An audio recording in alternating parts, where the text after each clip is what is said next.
The Game Awards of 2023 have come and gone, but that doesn't mean there isn't a ton to discuss and debate. In a show that lasted over 3 hours, there was a litany of big game announcements, trailers, and a flurry of rushed acceptance speeches. While some are taking issue with the pacing and how little time devs were given in their acceptance speeches, others are celebrating or fighting over the reveals, the gameplay showcases, and the trailers. So I want to give you the good, the bad, and what do I think about the event. Now, I put all of the good information right here at the beginning of the video. That way you don't have to go looking for it in the bit of sort of like a monologue. If you like live streams, that's what this was. That's why the video is longer. So hit subscribe and the bell button. That way you don't miss my live shows. Well, the Game Awards of 2023 is behind us, but that doesn't mean the debate about who won and how things went isn't continuing. Geoff Keighley posted a poll after the show on Twitter. It has over 160,000 votes at this time. It has 27% giving it an A, 32% giving it a B, 19% a C, and 21% a D or below. That means roughly 60% gave it an A or B or higher, which is actually pretty good. Beyond that poll, many are weighing in about the format, acceptance speech length, and the winners. So let me give you the good, the bad, and my thoughts. First, the good. First and foremost, virtually none of the winners surprised me. I said that I thought Spider-Man 2 would walk away with no awards, maybe one award. So it getting nothing was not really a shock or disappointment for me. It's my personal game of the year, but I knew it wasn't going to survive against Zelda or Baldur's Gate 3. This year was just too stacked. So I would classify one of the good things about the show is that the winners felt like the right winners, largely. I will say that the Xbox tax narrative suffered a pretty strong killing blow, as it's hard to claim about media bias when they walked away with 3 awards while Sony walked away empty-handed, especially with Forza Motorsport being the only game to win a category while having abysmally low user scores. I've not seen any other games with low scores like that from the users walking away with awards. So it's hard to claim media bias when the media seems to support your games with both votes and awards. Now, in the realm of good about the show, I want to highlight the standout trailers and the announcements. Now, first, I just want to do a quick flyover of the things that I feel stood out even if they didn't have a release date or substantive gameplay. Windblown from the makers of Dead Cells looks fantastic. Be sure to check that one out. Windblown. Exodus feels like an Interstellar meets Destiny style game that really could be amazing. It was cinematically very strong. The first Berserker looked really cool with respect to art style as well as movement and animations. The Last Sentinel had a very cool cyberpunk dystopian Japanese vibe, and I really want to know more.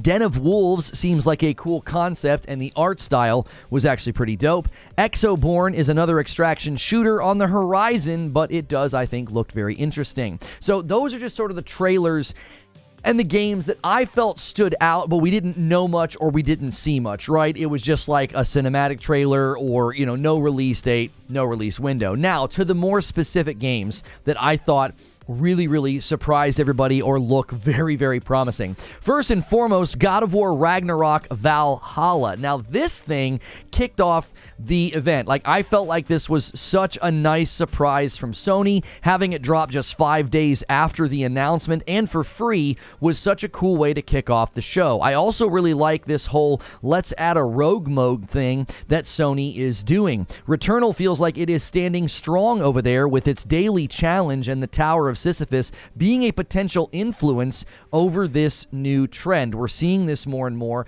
I fully support it. Hey, Sony, listen, do more of this, all right? I'm fully in support of more games, like adding free modes like this. They did the Legends thing for Tsushima. That's not like a rogue mode, but it was free, and so you get the idea. Do more of it. I like it. Now, next up, Hellblade 2 officially puts out a trailer that says 2024 on it. Everybody was saying 2024, but they had yet to put out a trailer confirming that date, and it had lots of gameplay. Now, granted, it is a very highly edited and spliced up trailer. I couldn't help but think it was a reaction to their last outing. The Xbox Summer Showcase, they showed a very long, drawn-out scene, which was very much what you do in significant points in the first Hellblade game. It's an experience as much as it is a game.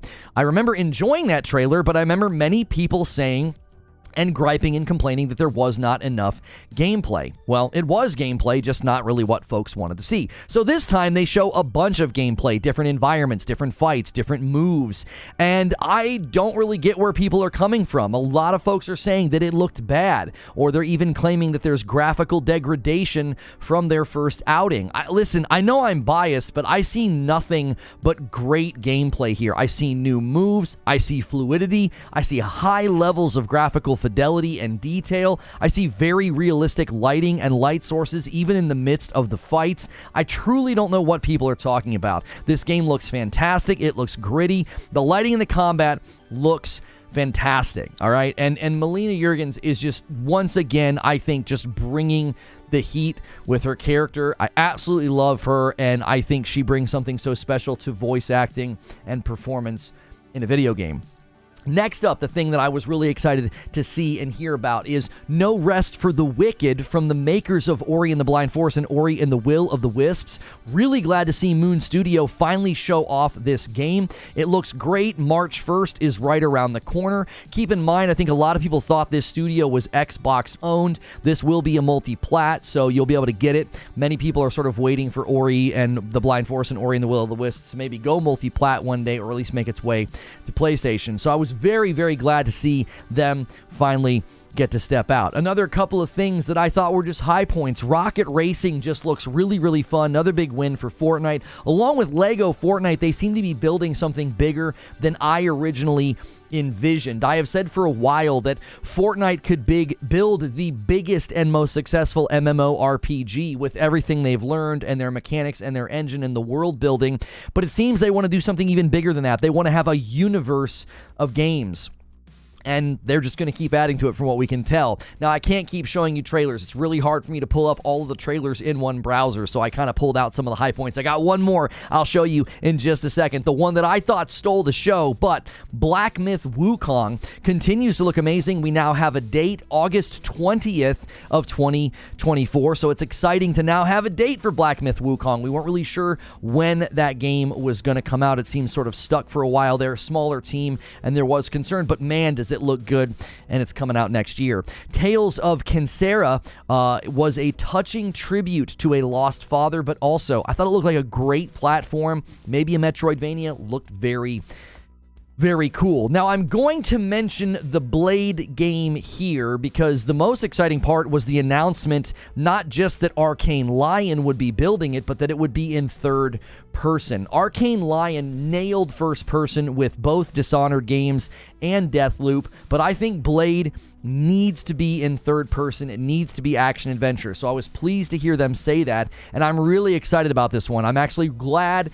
that it's Arcane Lion. They have a very, very good background and very, very good lineup of games that they have built. I will save further discussion about this in my closing thoughts because there is some speculation swirling around Blade. It appears to be potentially heading to multi-plat. It may not be an Xbox exclusive. A lot of confusion, so I did a little bit of research into this, and I have a theory about what might be going on. Then we got a date, or at least a release window, for the first Descendant. They're targeting summer of 2024. I actually anticipate that getting pushed back.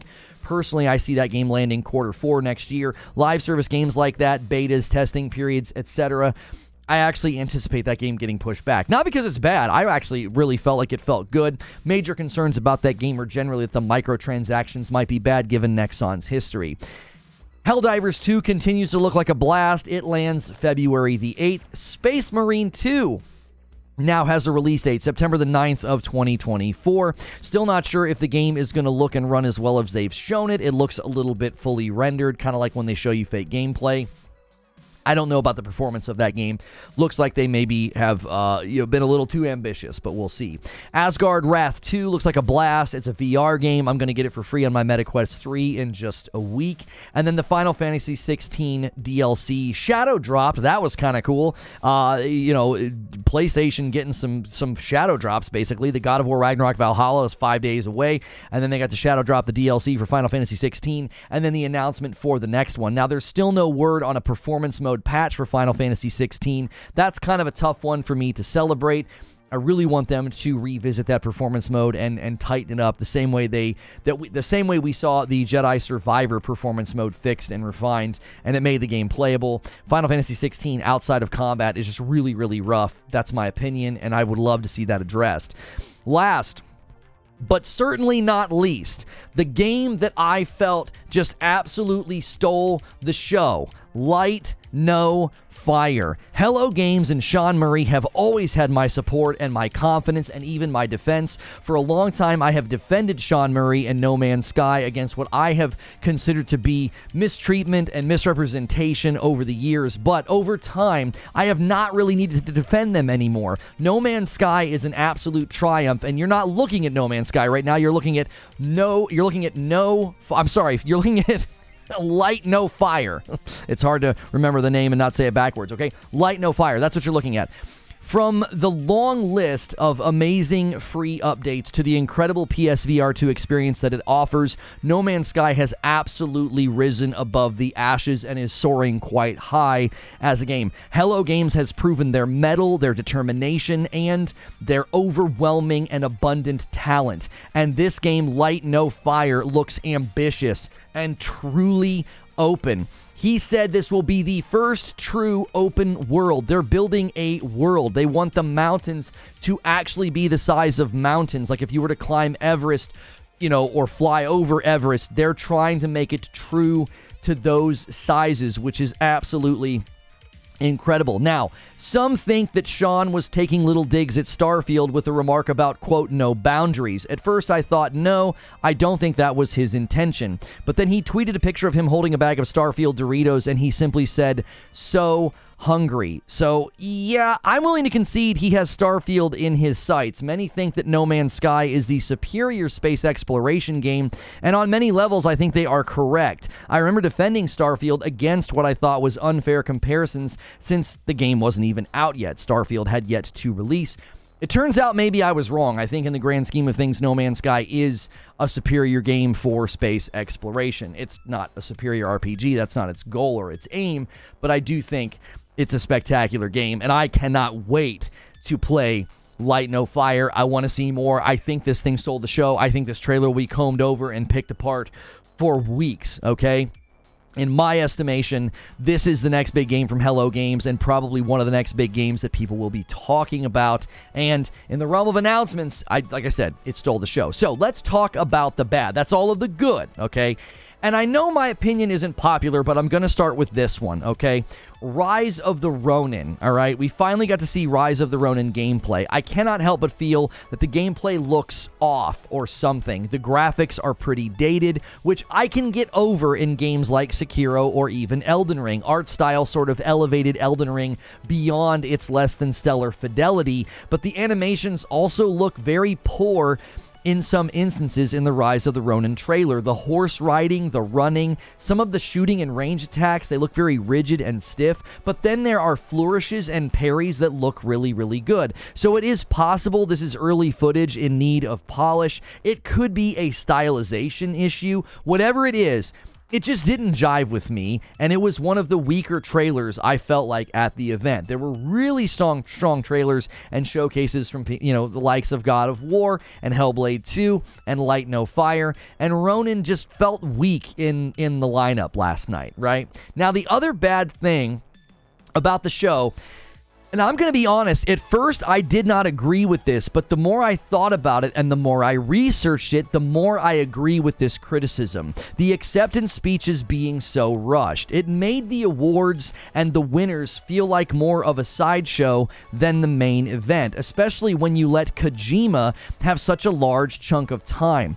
Kojima was on stage for over 8 minutes talking about a game in generalities and non-specifics along with Jordan Peele. Now, I know Geoff Keighley likes Kojima and they have a long-standing friendship, But this was overindulgent, and it was a significant waste of time. When a person or studio wins an award and they're given 30 seconds, and some categories were merely announced and just sort of read, and they had like the PowerPoint next to Keighley, giving just one game over 8 minutes when they had nothing to show or even really say, right? It just felt like a huge misfire. And I love Kojima. I think that game is probably going to be amazing. I'm looking forward to it. It's a big win for Xbox to be working with Kojima. But had they shortened his appearance to just maybe like 5 minutes instead of 8, that would have meant all 10. There was only 10 acceptance speeches. All 10 of those speeches could have been actually 60 seconds instead of just 30 seconds. You also have to consider something. As a way of comparison, the History of No Man's Sky trailer, Sean Murray on stage, and the Light No Fire trailer added up to only 6 minutes. That was way more to show and way more to offer than what Kojima brought. And it was a shorter segment, right? Again, at first I thought this criticism was overstated, but limiting the only 10 acceptance speeches to roughly 30 seconds apiece, that means anywhere from 5 to 10 minutes of the entire 3-hour plus show was allotted to the devs and the performers to accept and thank everyone for the work that went into their award. For all intents and purposes, Kojima was on stage almost as long as all of the acceptance speeches added together. I think this is simply a case of overreacting. Last year, we had Al Pacino droning on and going too long. Then you had Christopher Judge going an epic long, like 8 minutes by himself. And I feel like this year they overcorrected. I trust Keighley to get this right and to continue to refine the show. Folks complaining about the announcements or the trailers or the ads, you need to try to remember how expensive something like this is. It's reaching a new height of production and reach. There was a huge amount of security there, thank goodness, and we benefit from roughly 80% of the ads. They're not really ads, they're huge game announcements or trailers, okay? So I fully agree that there was not nearly enough time given to the people who were, doing their acceptance speeches. Okay, there was a lot of time wasted on things that could have been shortened significantly. When Kojima's just going to stand there and talk about in generalities and non-specific terms about a game that's not really even able to be shown yet, I feel like you're really wasting airtime. It was great to see him, great to hear he's working on something awesome, great to see Xbox in a relationship with them, but you don't need to do that for 8 minutes, right? It was also cool to see Jordan Peele involved, but they could have shortened it. So, lastly, let me just give you my thoughts in general on the event. Overall, I first gave the event a 10 out of 10, but reconsidering my thoughts on the acceptance speeches and crunching the math of the show, the fact that they got so little time out of the 3+ hours, I'm going to give it a 9 out of 10 now, okay? There's still room to improve, Keighley. I love you. I love what you do for everybody involved, even those of us that are given official co-streamer status. I appreciate what Keighley does for the industry, and I trust him to rectify this next year. It'll be more balanced. The only thing I now have thoughts on is the Blade situation, okay? Speculation is swirling as to why Xbox is not making it very clear that this is an Xbox exclusive. Now, I am of the opinion that if it were an exclusive, they would have been driving that point home, and they are not anywhere. It was even pointed out that the trailer doesn't even feature the Xbox logo, and it is currently only on the Marvel Entertainment YouTube channel. If you go to the Xbox YouTube channel, virtually every trailer from the event is there, even third-party trailers, but Blade is not. Now, that tells me that for now, Marvel may be handling all of the marketing, and that could just purely be what's going on, okay?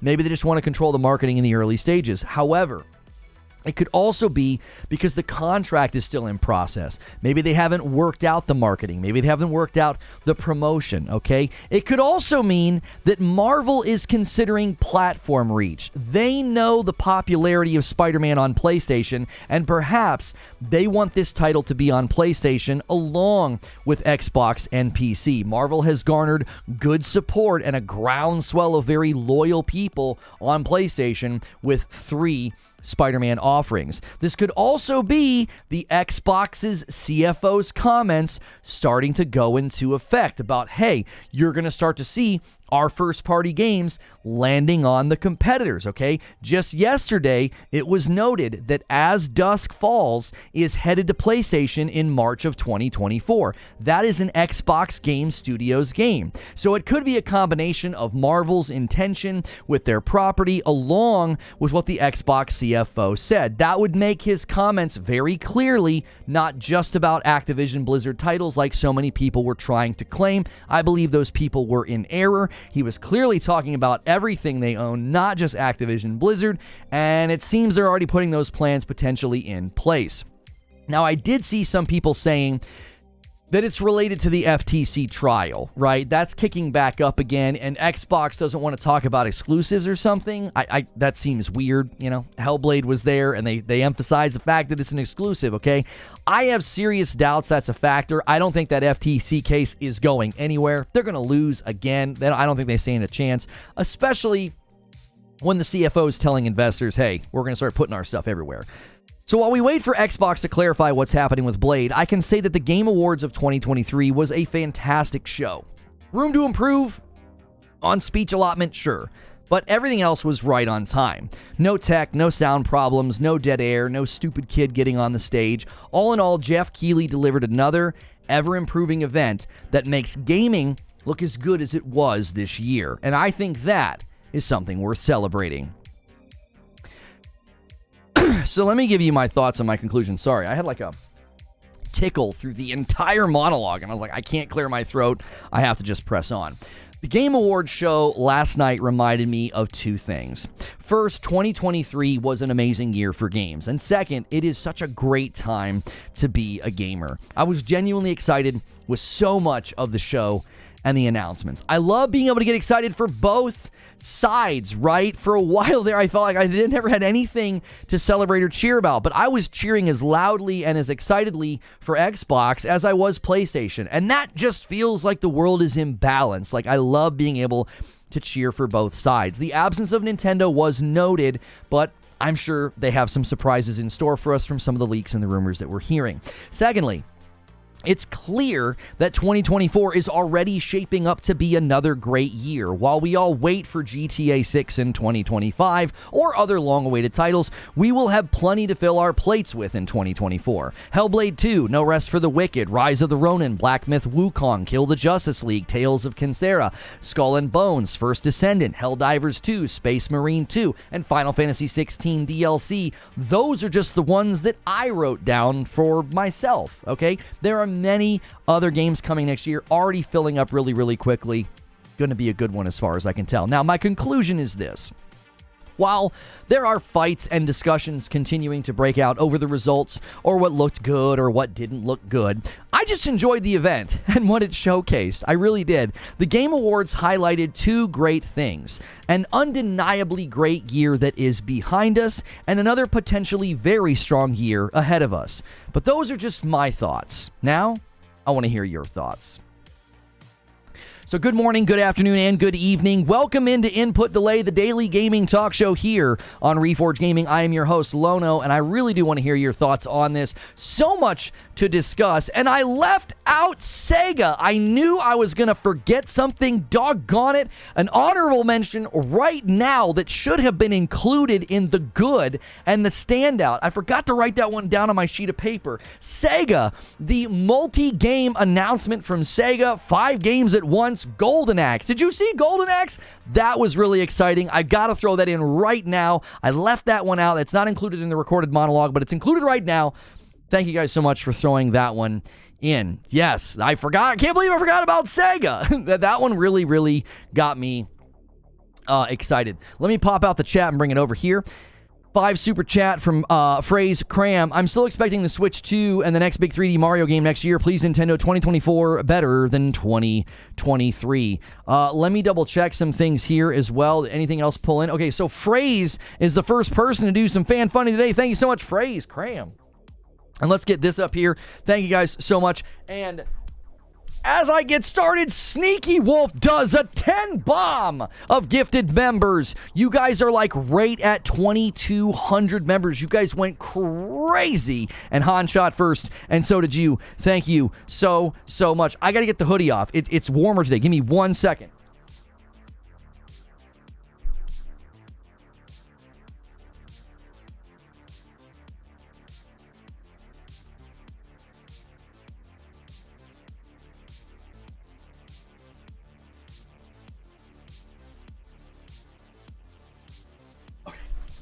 Sorry, that took longer than I anticipated. I got a new Ripped Apparel shirt on as well, but my goodness, I was getting too hot. Discord, I undeafened! I hit the button. I know I did. I swear I did. Discord, I undeafened. Oh, is he stuck? I couldn't get it off.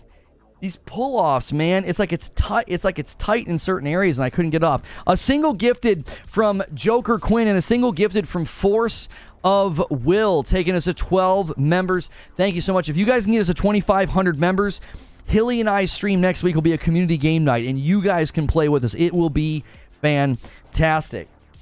I'm happy Xbox is competing and has games the PlayStation gamers want to play. Undeafened? Yeah, I had myself deafened in Discord, and you undeafen so they can hear you, and it's like I literally clicked the button. I swear to you, it re-deafens me or something. I do not know what is going on. I swear to you, I drag my monologue over to the separate screen for my teleprompter, and I hit it. Yo, Behemoth comes in with a $15 super chat. No, that's a $10 super chat. The Game Awards raised the bar for any gaming event. The speech was very short, and there was amazing speeches like Alan Wake's director. Can't wait for 2024. Thank you so much, Behemoth, for that support. And a 5-bomb from Rich Rod. I disagree completely on Ronin and Hellblade. If Marvel is making Blade multi-plat, they better leave Spider-Man alone in the future. There's no reason to make Spider-Man multi-plat because it does perfectly fine on PlayStation. I think what they're saying is PlayStation should be included because it's so big and so successful. I think you're looking at it backwards, Rich. Noberto with 31 months and a VIP. Such a great show and incredibly hyped for video games. But Hello Games and Sega stole the show for me. Can't wait to see more info drop. Yeah, I agree. Hello Games stole the show with Light No Fire. It really did. I cannot wait for this game. And I love the little touch of No Man's Sky that's in there. Like, it just a little touch of it, you know? It looks great. Absolutely looks great. I can't wait to play that one, dude. It looks phenomenal. A 5-spot from Charles Hawk. Security was very tight this year, both inside and outside the building. Good. I'm glad that, some clout-chasing loser couldn't ruin the event for 5 minutes of fame, and then that's what everybody talks about in the aftermath. I'm glad that didn't happen. I'm still contend that Sean Murray is a charlatan. You can contend something that's false. I think it's a waste of time. I think if you look at the grand history of the game and the claims that he made and the production that they lost due to the flood of their studios, I mean, you're just maintaining something that isn't true, and I've always found that to be unhelpful. It's when something is clearly proven to be false, you should let go of it. You know what I'm saying? Marvel's not telling them what consoles to sell the game on, LOL. They sold the IP to be used as a game and made money from it. Read way too much into it? I didn't read anything into it, Paul. Back all the way up. I said these are possibilities. I said Marvel may be looking and saying, listen, we have a huge amount of people that love Spider-Man over here, and it makes sense to have Blade over there. It'll sell better. It'll do better. Like that, you know what I'm saying? I'm telling you, it's a possibility. I also said it's a possibility that Marvel's just handling the marketing right now. And because they're handling the marketing, they're not putting any Xbox stuff in the marketing. Yo, my man Doc Dark's in the chat. You won the bet, Lono. Here's my pay up on the friendly bet. Starfield and Spider-Man won the same number of awards. These are facts. Leave it to the guys who bleed green to somehow make Starfield look like it's equal to a game that had more nominations. Okay, Doc, breaking your back already this morning. Thank you for the $20, my friend. I really wish we could have done that show today with you and P-Rock. It'd have been a blast. It would have been an absolute blast. Rissick comes in with 5 gifted members and takes us to 17. Thank you so much. I appreciate it so much. I told people, as soon as the event was over, I had people on, and I wore this on purpose today, because I want people to hear me say this. They immediately rushed to my stream to be like, I can't wait to see this pony cry because Spider-Man didn't win any awards. I was like, I said it wasn't going to win any awards. Like, I was literally going into it saying, it doesn't stand a chance, dude. There's no way Spider-Man 2 is going to be in a category with Baldur's Gate 3 and Zelda and win. Just no way. No way. He didn't lie. He certainly didn't lie. You know what Doc reminds me of is the in the Wheel of Time, the women called the Aes Sedai, they swear that they'll always tell the truth or whatever. Like, they're literally bound by mythical power and forces. They cannot lie. So they always speak the truth in ways to get what they want. Like, that's what Doc reminds me of. He's like, he's telling the truth, but he's trying to say something else. Like, it's at some level I have to appreciate the brilliance of it. Another 5-bomb from Rissick and takes us to 22 members on the day. Thank you so much, Rissick. Ulatek with a 5 spot. So much love last night for Alan Wake 2, my game of the year, because of all the awards. Are you planning on finishing? It was yesterday's, or is it yesterday's news now? My biggest struggle with Alan Wake 2 is it feels like the kind of game you have to put in long play sessions, and 45 minutes in that game, I feel like I just get lost. I'm like, what was I doing? Like, it's not like, I don't feel like it's a game you can play in small spurts. I feel like I'm doing the game a disservice when I do that. Right? Lone Wolf with a gifted member takes us to 23. You know me too well. Yeah, well, you know, you and I both live by the same good book, so it's like I know you're beholden to the truth, same as me. Lone Wolf trying to take it all the way to 25, but he gets disrupted by Ulatek. Ulatek takes the 25th one. 2 more singles coming in. Hey, Lone Wolf, they just won't let you do it, bro. They won't let you do it. I will admit, it was a bit strange that Lono kept getting the award winners right, but fortunately, he totally missed the streamers and the esports awards, so it wasn't rigged. I did, like, every category. I was like, come on, so-and-so, and I was like, so-and-so's probably going to win, and then they would win. I was like, somebody's going to think that I have the answer key in front of me if I don't slow down here. You know what I mean? Force of Will with a single gifted. Rissick with a single gifted. Cybersword with a single gifted. It is a single gifted member train taking us to 28 members on the day. Rolling it over. I already owe you guys 5 members, man. Thank you so much. Since there's no second stream today, I tell you what I'm going to do. I'm going to gift every time we hit one of the milestones. Let's push the number as high and as strong as we'd like. Yeah, I'm seeing the press weigh in, and they're being very critical of the show, like saying it's a parody of itself, saying that it was cowardice. With all due respect to the game's media, I think they should shut the frick up, because that literally event exists and benefits them, and it's extremely expensive, and it got to where it's got because of the work of Geoff Keighley, and they should put some respect in their frickin' mouths. Like, you want to write your blogs and you want to farm your AdSense with your stupid clickbait titles, go right ahead, but put some respect on Geoff Keighley's name. I'm dead serious, man. I'm dead serious. What he has achieved with that event is insane. And the cost of production, the staff involved, everything that goes into that, yes, there's tons of advertisements. Yes, there's tons of trailers. Where do you I think they pay for this? How do you think they pay for this? You know what? I tell you what it is. It's just this weird sense of entitlement. I readily admit they should have allotted more time for the acceptance speeches. In the grand scheme of things, a 3-hour Game Awards showcase where there's only 10 minutes of... there's only 10 acceptance speeches, each roughly 30 seconds to a minute long. Yes, I think that they should lengthen them. That doesn't mean the event is a joke or a parody or it's cowardice or whatever. I think these people are completely speaking out of turn. They're completely speaking out of turn. I tell you what Geoff Keighley should do. If I was Geoff Keighley, any one of these outlets that are going on that level of critical, calling him a coward or saying that the event was a parody, I'd be like, thanks for letting me know that you don't want to be involved next year. Thanks for letting me know that you don't want to be part of the jury process. We appreciate your contribution to the ongoing discussion, and we appreciate knowing that you don't want to be involved. Do your own thing. Do your own show. That's what I would say. I'd tell him to take a walk. That's what I would do.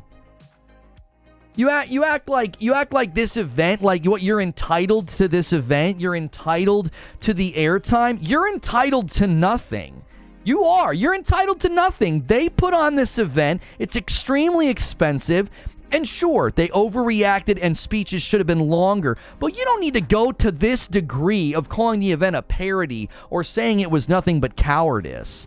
That's ridiculous. Absolutely ridiculous. To give stage time to people like Sean Murray or Kojima or the guys from Arcane, to give stage time to those studios under such big, huge viewership and be like, hey, promote your stuff. Promote your game. I'm giving you this huge platform. That's good for the industry. That's good for the games. For him to build this event and for the viewership and for the prestige to get to this level, that's good for gaming as an economy. That's good for gaming as a culture. And for these sideliners to try to throw stuff from the sides to be like, I can't believe there wasn't more time for the acceptance speeches. Man, sit down. Sit down, all the way down. Be quiet. Build your own thing. If you want games to be taken more serious, maybe elevate games media and journalism to more than clickbait AdSense farming. Maybe do that. If you want the gaming industry to be better treated and better respected, maybe build something to the degree of respect and prestige that Keighley's built, instead of farming AdSense on your blog with clickbait titles. Sit all the way down. That's what I had to say to these outlets. 2Spot from Sneaky Wolf. Flute Guy stole the show straight up. Hang on. Gollum says here, it's probably because games media and journalists are salty that they aren't seen as the sole main authority on video games and its narrative anymore, losing power. Yeah, I was just getting ready to say something similar to that. You're losing your relevancy. Nobody cares what you think anymore because all you guys do is mouthpiece for publishers and platforms and frickin' talking point click. That's all you do. So it's like, yeah, of course you're upset that this event's crushing it because you're like, well, I'm not a part of that. You're not owed anything. You're not owed airtime. You're not owed a single minute of the event. Everything he gives is something that is important for the event to go well, whether he's giving time for an ad, a trailer, letting somebody come out on stage. I readily admit the Kojima thing was super self-indulgent. We know he loves Kojima. 8 minutes, 8.5 or whatever it was minutes for Kojima is ridiculous. When you add up the acceptance speeches are roughly 10 minutes. It's like, man, Kojima was on stage almost as much as every acceptance speech. That, I admit, is overindulgent. But he is speaking through an interpreter, so that takes up extra time because Kojima has to talk and then the other guy has to talk, so that extends it. But Jiminy Christmas, that doesn't mean we need to, like, literally burn the event down with criticism. Maybe worry about running some stories based on truth before criticizing others. Yeah, maybe if a lot of these games journalists that are basically bloggers, maybe if you had journalistic integrity and actually did investigative reporting, maybe you'd be more winsome and in more demand within the grand scheme of the games media and discussions about things, right? Maybe people would care more about what you think if it was obvious that you were telling the truth and interested in the public and the public receiving truth instead of banging on tribal drums and doing clickbait articles like that. It's fine. It's fine. That sort of stuff will always happen in the wake of this. All they're trying to do is capitalize on the event for clicks because that's all they have right now. They're standing beneath the shadow of a monsoon of announcements and a bunch of really great celebrations for the developers, and that's all they have. That's their only play. It's his show. He can do what he wants with it. That's what I'm saying. Like, build your own platform of this size and do it. You know what I mean? I don't disagree with the notion that if the event is supposed to be about the people that won the awards, give them more time to talk. I readily accept that criticism, but that's just a single isolated criticism. Everything else he does with the event is really good for gaming. Allowing all these developers of varying sizes. He's letting like little indie studios, little indie devs, 1- and 2-man teams have a spotlight on a world stage. Like, that's significant that he lets them do that. That's really cool. Hello Games and Sean Murray, like 8 to 14 people, however many people they have working there. And then the one woman he lets come out and talk about her game. Come on, she's super small in the grand scheme of things, and that's great to give her that opportunity. And then the advertisements, it pays for the event. It pays to keep that thing up on the top shelf of attention, so everybody's paying attention to it. It's really costly to put on something like that. People just speak out of turn like they know what goes into a production like that. Like, they know how much it costs and how many ads there should or shouldn't have been. He also lets artists come up and perform songs that eat up a ton of time, which is great for them, is it not? The two bands, you think those bands are like mainstream, really well-known bands? A lot of those people, nobody had heard of those bands. That's a great platform for them, and they eat up a ton of time. And there's a lot of people that criticize the fact that there's lengthy musical sections. Big Juicer was 17 months. The Old Gods of Asgard performance was one of the worst things I've ever seen. Right? See, there's people that didn't like the fact that those guys were there and able to perform. I thought it was cool. I think when you're putting on a show like Keighley's putting on, I think he's trying to check 18 different boxes, and you're just angry your box got less time. And I think it's a valid criticism. If there's a box that should be given assurances that they're going to have ample amount of stage time, it should be the awards, right? It should be the awards. You should be able to say, listen, we're only going to have 10 acceptance speeches. Every acceptance speech can be 1 to 2 minutes. That's 10 to 20 minutes of a 3-hour-long show. So many of the categories, they don't even get to go up on stage. Now, sometimes they get like a little brief moment. They walk out, chat with Keighley, accept the award, and walk off. But there was 10 official main stage acceptance speeches. I fully admit and agree they should have been given more time. But that doesn't mean that you talk about the event as if it was cowardly or a parody of itself. That's ridiculous. You either got that or you didn't, but it was awesome for the people that like Alan Wake 2. Yeah, I thought Alan Wake 2 getting that kind of stage time and that kind of presence was awesome. I thought, yeah, I agree. Personally, I can go without the Muppet bit.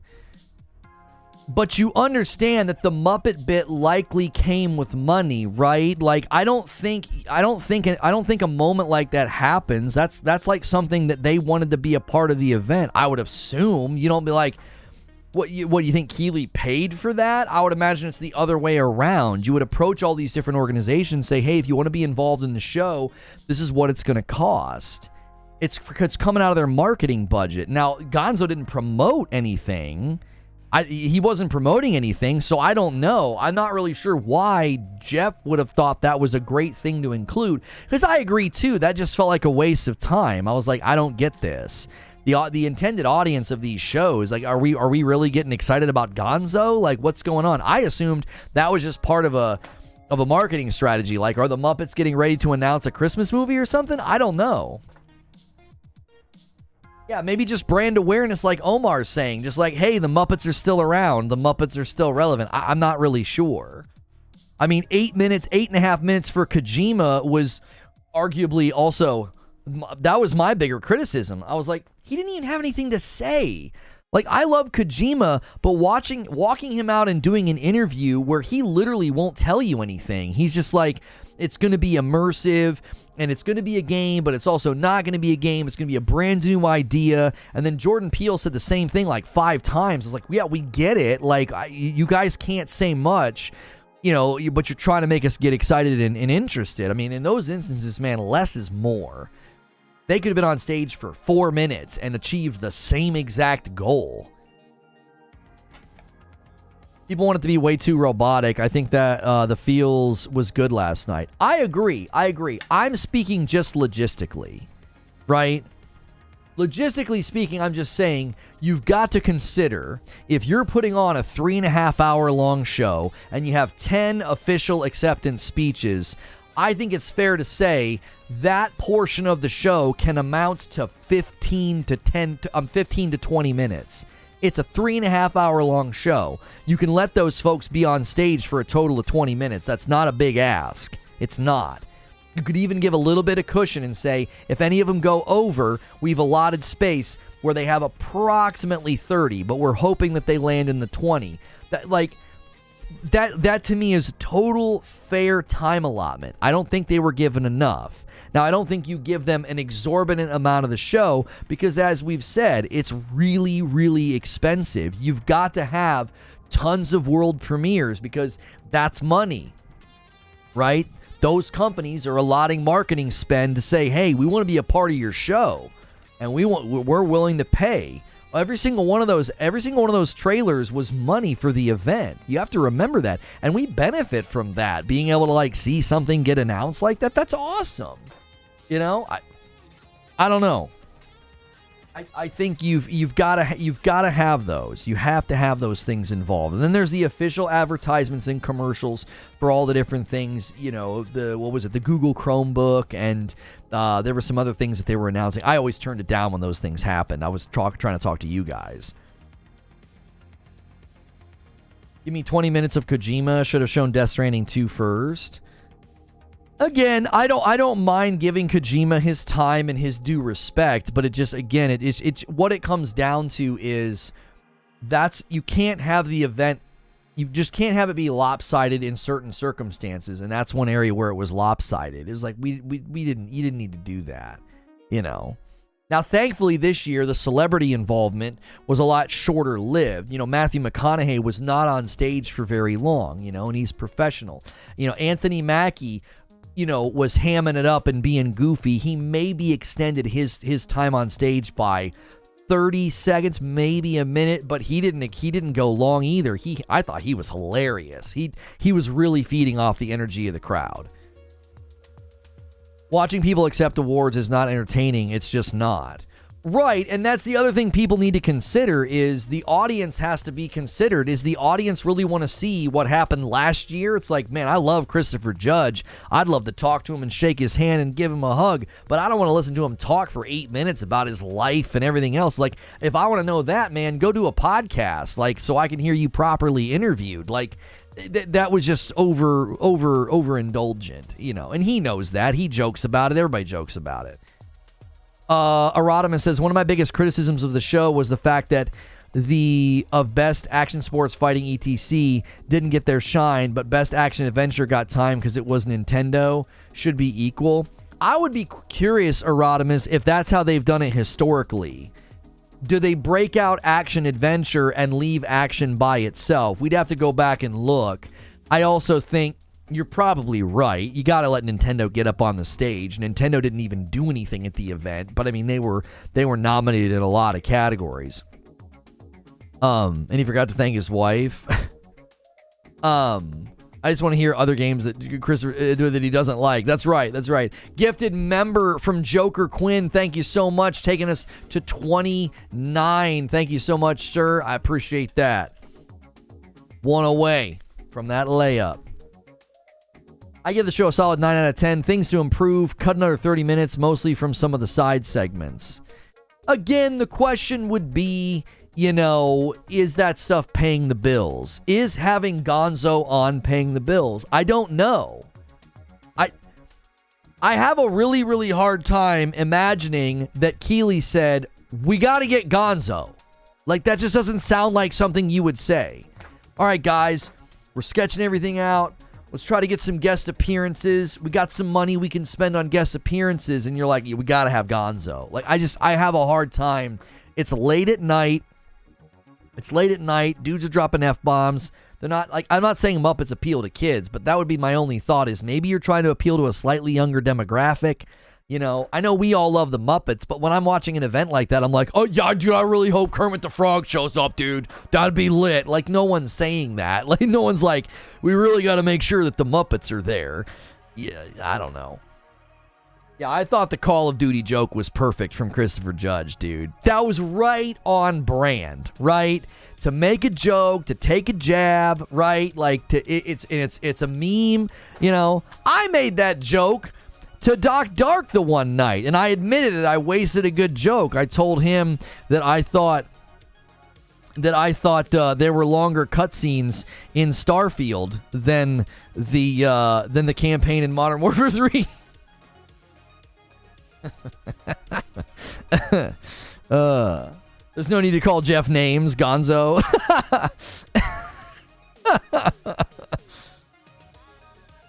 The Muppet segment was eye-roll worthy. I didn't think it fit the show at all. Like I said, it's probably paying the bills. You know, it's probably paying the bills. All right, what do you guys say? We got to shift gears. We've talked about that enough. Let the AdSense farmers, let them farm AdSense, you know, by criticizing Keighley's successful event. Let them do that, right? Their relevancy is already waning, and we're giving them more by talking about it. So, what do you guys think's going on? We talked about it a little bit, but then we got on this subject because, like, Paul was telling me, like, Marvel would have nothing to do with it. I am curious what you guys think's going on with Blade, right? Occam's razor, to me, Occam's razor is Marvel is handling the marketing. However, like, that's the simplest explanation, is the reason it's only on Marvel Entertainment's channel and the reason there's no Xbox insignias on it is because Marvel wants to handle the marketing right now for whatever reason. But then you have to wonder, how long can Xbox not answer the questions? Because just this morning, Jez Corden wrote an article, and Jez Corden said that they've reached out for an answer. And if you don't get an answer, that's an answer. Right? If you don't get an answer, that's an answer. I would imagine if it's exclusive, they could just say, oh, yes, it is. Wheezy says, I think it's exclusive, like probably just early but development. Okay. But even in early development, why wouldn't you say that? Why wouldn't you make that clear? Why wouldn't Xbox tweet it? Why wouldn't Xbox put it on their channel? Why wouldn't Xbox have their own version of the trailer? Again, those things could happen in the coming days. I think it's very, very strange. Like, not everybody, a lot of people are very fixated on it. And I'm like, I don't really care because I'll play it on my Series X. Like, I don't care where it comes. I just think it's interesting that everybody's kind of like, wait. Should we celebrate this? Like, you know? Marvel probably doesn't say anything. No, I don't think Marvel answers the question. I'm talking about Xbox. Oh, Bethesda also has it on their channel. Is there anything different on that version? I didn't see that. I went to Xbox's channel and was like, oh, it's not here. So it's on Marvel Entertainment's YouTube channel and Bethesda Softworks. All right, hang on. Let me pull up the trailer. All right. There's nothing in the description that even mentions Xbox. And it opens with Marvel, Bethesda, Arcane Lion, same cinematic. I'm scrolling all the way to the end. Yeah, it's just no different. I don't know. You'd have to go back to some of the earliest trailers for some of their other games, right? The earliest Bethesda Softworks trailers for like Redfall and others, and be like, don't they typically include the Xbox logo? Like, I don't know, dude. And I'm not trying to fearmonger. I don't think it matters, but guaranteed that licensing agreement provides Marvel a cut of sales, and it's totally reasonable that Marvel forbid exclusivity. That's exactly what I was thinking. Don't mention any platforms. My bet is Marvel has marketing. If Marvel has marketing, why is it on Bethesda's channel then? Wouldn't it not be on their channel yet? Unless you're saying they have control of marketing and they're okay with it being on Bethesda, but they're still controlling the contents of the trailer. Victory with a $5 super chat. Calling it now. Blade will be on all consoles. You heard it here first. Call me crazy. Doubters can backtrack later. Timed or at least a year, says Broken Lobo. The very first Spider-Man 2018 was announced as exclusive to PS4. That's what I'm saying, dude. When you own the property, again, the simplest explanation, Marvel has control of the marketing. And Xbox, maybe they can't say anything for the time being, which is just incredibly weird. But Microsoft probably was like, listen, we really want to get this contract. Let's go along with whatever Marvel wants with respect to the marketing. That's fine. That's good for us, right? Did Xbox even tweet about it? That would be my question. Them not putting it on their YouTube channel is the weirdest part. That's the part I don't get. Why wouldn't you at least put the trailer on your YouTube channel? Unless they're just worried that would draw more attention to the fact that it says nothing about exclusivity. Not me. They retweeted Bethesda. Xbox did not officially tweet anything. They retweeted Bethesda. Xbox tweeted about OD. They talked about... They tweeted their own Hellblade. They retweeted... What is this one? Oh, that's that game, Banishers. They retweeted that. That's obvious. That makes sense. They have their own tweet for Avatar Frontiers of Pandora. I mean, that's third party. They retweeted Focus Entertainment for Space Marine. They did their own tweet of the finals, their own tweet about Baldur's Gate 3, their own tweet about No Rest for the Wicked. I'm really excited about that. And then their own tweet about Tales of Cancera, or Cancera, or however you're supposed to pronounce it. It's probably pronounced with an accent of some kind. Marvel doesn't control Spider-Man marketing. Why would they control Blade? Right, why would they control the marketing for Blade, a much smaller piece of property? That just seems weird. Unless it's some kind of a Disney orchestrated thing where they're like, listen, it's our first time working with you. We would like to control the marketing.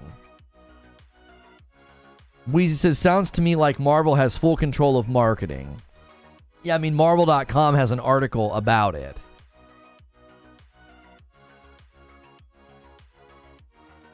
You don't think it's strange that Marvel is in control of the marketing and they're not saying anything about the platforms it would land on?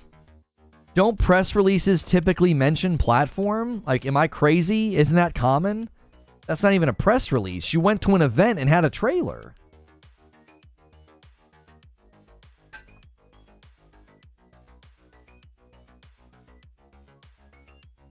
Marvel's Blade is now in development by Arcane Lion. Follow Marvel Games on X, formerly Twitter. That sounds like Marvel is controlling the information. Right, they're saying it's in development with Arcane, follow us here. But again, that could just be standard practice on their own platform, Wheeze. That could be just standard practice on their own platform. If they're the ones if they're putting it on Marvel.com, they're going to point to their own social. That doesn't. I don't think that's that compelling. That little line is not very compelling. What's more compelling is the fact that it's Marvel, and we know that Marvel and Disney are pretty controlling sometimes. Why do we have this discussion every time? Which discussion are you talking about? Sony does not own Spider-Man game rights. They license them from Marvel. Oh, yeah. I don't know. Everybody always gets that twisted. Sony does not own Spider-Man game rights. So, yeah, they license it from Marvel. Which, again, Leon. Yeah, sorry. It's Arcane Leon, not Arcane Lion. How can there be members in this community that don't know Sony doesn't own Spider-Man game rights? Sometimes I just think they might not be here when we discuss it. Bethesda's website has nothing in regards to following anyone. Again, every company's different, Wheezy. I don't think you're making a compelling argument. You're just pointing out that Marvel's pointing to their own social and Bethesda's not. Do other Bethesda articles point to their socials, or is that not common practice over there? I guess would be my question. Do they commonly end their articles and say, here, follow us over here? You know, I guess that would be the question. Like, do they have other articles where you can find that as a common ground here? Let's see. Here's a Starfield one. And if I scroll down, there's no links to any socials. There's no follow us here. That's not their common practice. A lot of these blogs have pre-written footers on them. Same exact briefing. I understand it's the same exact briefing. What I'm saying is that Bethesda probably has blog standards in place. They have standard footers that they're going to put beneath something. What is Redfall? So this is a Redfall article about what it is, everything else. There's nothing at the bottom of the article saying follow us on Twitter. They don't do that as a footer in their articles. Now, there's something at the very tippity top with a link to Facebook and Twitter, so hang on a second. Let me go back to the one that you linked to. Wheezy, I'm going to click on the Twitter at the top, and it's me tweeting the announcement. That's not even a link to their Twitter at the very tippity top of their articles. They have a Facebook link and a Twitter link, and when you click it, it like auto fills a tweet to link to their article. I'm just saying, Bethesda have just different blogging practices. A lot of those blogs, man, they have a pre-written footer, follow us here, or whatever, or they have ways of ending. Like, make sure you end every single one by saying, follow the community managers here or whatnot. I'm just saying, your observations are fine. I don't think they make for a compelling argument. Even if Marvel's in charge of the marketing, does that mean there's a muzzle on Xbox and they can't say it's exclusive? What would be the motivation there? Why would Marvel be doing that? I question that being I don't know. I question that being a reason. That just seems weird for them to be like, yeah, we're not going to let Xbox talk about this. Eugene says, until shown otherwise, this game is all platforms. Now that I don't necessarily agree with, because that would mean Nintendo, Eugene. I don't think we can argue from the silence that it's going to be all platforms, because it has no platforms listed. So we can't be like, well, I guess that means it's going to be on the Nintendo Switch. Like, I think that's a little bit too presumptive. I think it's presumptive in either direction. I think it's presumptive to be like, well, no, yeah, it's going to be exclusive. Marvel just has the marketing. I think that's too presumptive. I think it's also too presumptive to be like, oh no, it's going to be on every platform. Like, I think in both directions we're jumping too fast. It's like, well, let's just wait. Missed the first half. It's pretty simple to me. If it was exclusive, it would have been plastered all over that reveal like every other exclusive Marvel game. Until shown otherwise, this game is all platforms. Again, I think a platform-agnostic trailer doesn't communicate that. Not necessarily. I don't follow the logic.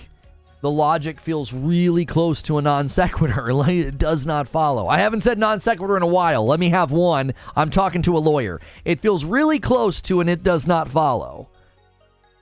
Well, because all of these Marvel trailers specify exclusivity, this one doesn't mention any platform. It will therefore be on all platforms. Come on, we know that's not a logical way to reason through it, because that would mean it's going to be on the Switch. No, that game's going to come out in 2027. By then, whatever they're trying to do, I don't know about that landing on the Switch. Why not, bro? PlayStation has a Spider-Man exclusive. I'm telling you, this always gets twisted. Everybody always thinks the presumption is that I'm arguing as a Sony pony. I'm not. I said already, I don't care where it lands because I can buy it and play it on my Series X, right? I don't even need to buy it. If it's an exclusive to Xbox, it'll likely land on Game Pass. So I don't have a dog in the fight. I am merely relaying to you the observations that even really pro Xbox guys were like, this is kind of weird. Where's the Xbox logo? Where's the clear communication that this is going to be an exclusive? Jez Corden himself has reached out to Xbox for comment. I do not care. I'll play it either way. I was super excited when they were talking about it. I got really excited when they said it was third person. It doesn't matter to me at all where it lands. People keep forgetting that when you own every platform, you just don't care where the game lands. You just want the game to be good, right?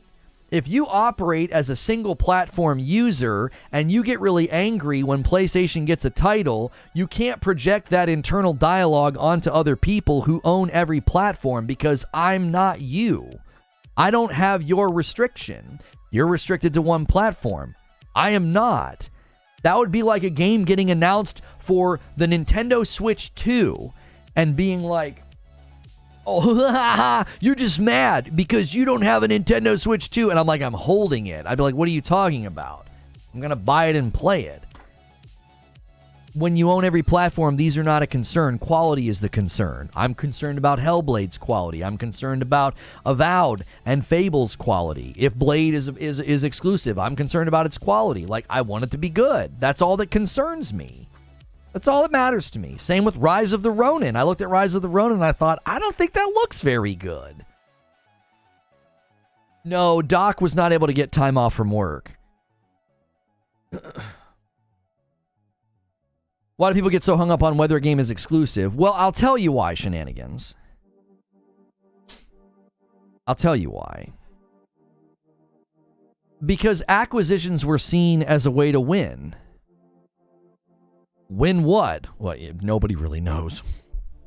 But acquisitions were seen as a means of winning some fight on Twitter, basically. That's where a lot of this lives. And then, there are obviously channels and people that fan the flames. And I do everything I can to not fan the flames. Like, I don't care. I'm just interested into where it's going and what's the motivation. Also, when we make predictions about the industry based off of business analysis and based off of business analysis and CFO interviews, and it seems like those things start to come true, of course we're going to talk about it. Not because I care, but because I'm like, the CFO just said the other day this was going to happen, and this could be the beginning of that strategy being like, no. Microsoft and Xbox could literally be saying, no, don't do that. No, Blade's too big. It's a Marvel title. We're trying to make money. We're talking about Marvel. It could be an Xbox decision. They could be like saying, listen. Call of Duty's too big for that nonsense. A Marvel title's too big for that nonsense. We're going to put that game everywhere we can. Are you kidding me? Do you see the Marvel loyalty over there on PlayStation? We can make a ton of money over there. That 100% could be a part of what's happening. I love that Sean Murray tweet. Okay, Sean, don't overpromise. Just say we've been working on something cool and show some clips. And he's like, I'm making Earth. That was good. That was a good tweet. Why couldn't Blade be on Switch 2? I mean, yeah, okay, yeah. I mean, I'm forgetting that the Switch 2 is supposed to be significantly more capable than the current one, and, yeah, sure, okay, yeah. Yeah, why not? Yeah. Marvel titles probably have decent following on Nintendo, globally. Marvel's a pretty popular brand now globally because of the movies and the comics over the years, you know what I'm saying? Like,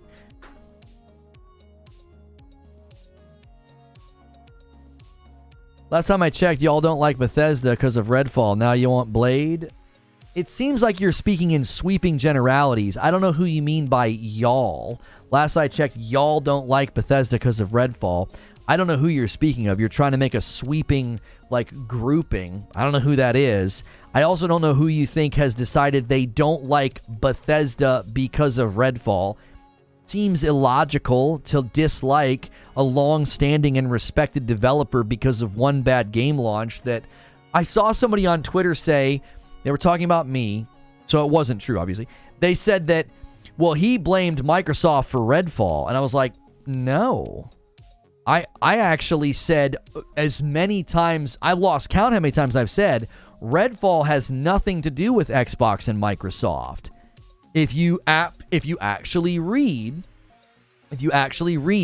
what they said, Redfall falls on ZeniMax. ZeniMax pushed them to do a multiplayer game, and they didn't want to do a multiplayer game. They actually hoped that Microsoft was going to cancel the game. Like, that's how bad the game was.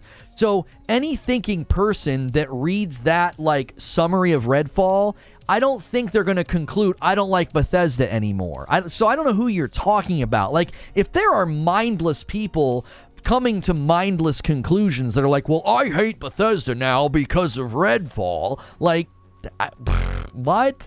Who cares about somebody like that? Deathloop was terrible. I said in my show open that Arcane Lion has my confidence because of Dishonored and Deathloop. I thought Deathloop got undeserved high praise, but it was still a good game. The shooting and stuff felt good. I just didn't think it deserves 9s and 10s. People talked about it like it was going to be Game of the Year, and I'm like, are you sure about that? Like, this game's good, but it isn't that good. Like, I still don't get that game's media darling treatment to this day, but it was a good game. And it okay, if that's who's making the Blade game, then all right. And I was especially happy with the fact that they said it was going to be third person, because I didn't want to play a Blade game. The swords and stuff in Dishonored, they're cool, but it's going to feel way cooler to see that blade coming off your back. Like, come on. Oh yeah, Prey. You know? Deathloop was not terrible? No, Deathloop was not terrible. It was a good game. It was. And just because I didn't like it very much doesn't mean I can't see the strength of the development team behind it. They did good work. I don't know why that game got 10s. Like, it was like an 8, 8.5. It was a strong 8.5. It was a very good game. Just not at the levels of excellence that it should be up on a Game of the Year podium. Like, that just felt so weird to me. I just felt Returnal was more deserving, It felt more ambitious. It felt more creative. It was actually a next-gen game at the time when there were very few next-gen games, You should hate Bethesda for that. They told us to wait for years, lied about it being the game of the generation, but was mid. Well, see, now you're talking about Starfield. Again, I feel that's too reactionary to be like, I hate Bethesda because Starfield was disappointing. I just think that's extreme, I just think that's extreme. And to call them liars, I don't feel... Again, I feel like you're being too extreme. I understand being disappointed in Starfield. I understand being, like, actually angry about Redfall. It was pretty bad. But to call them liars, I don't know.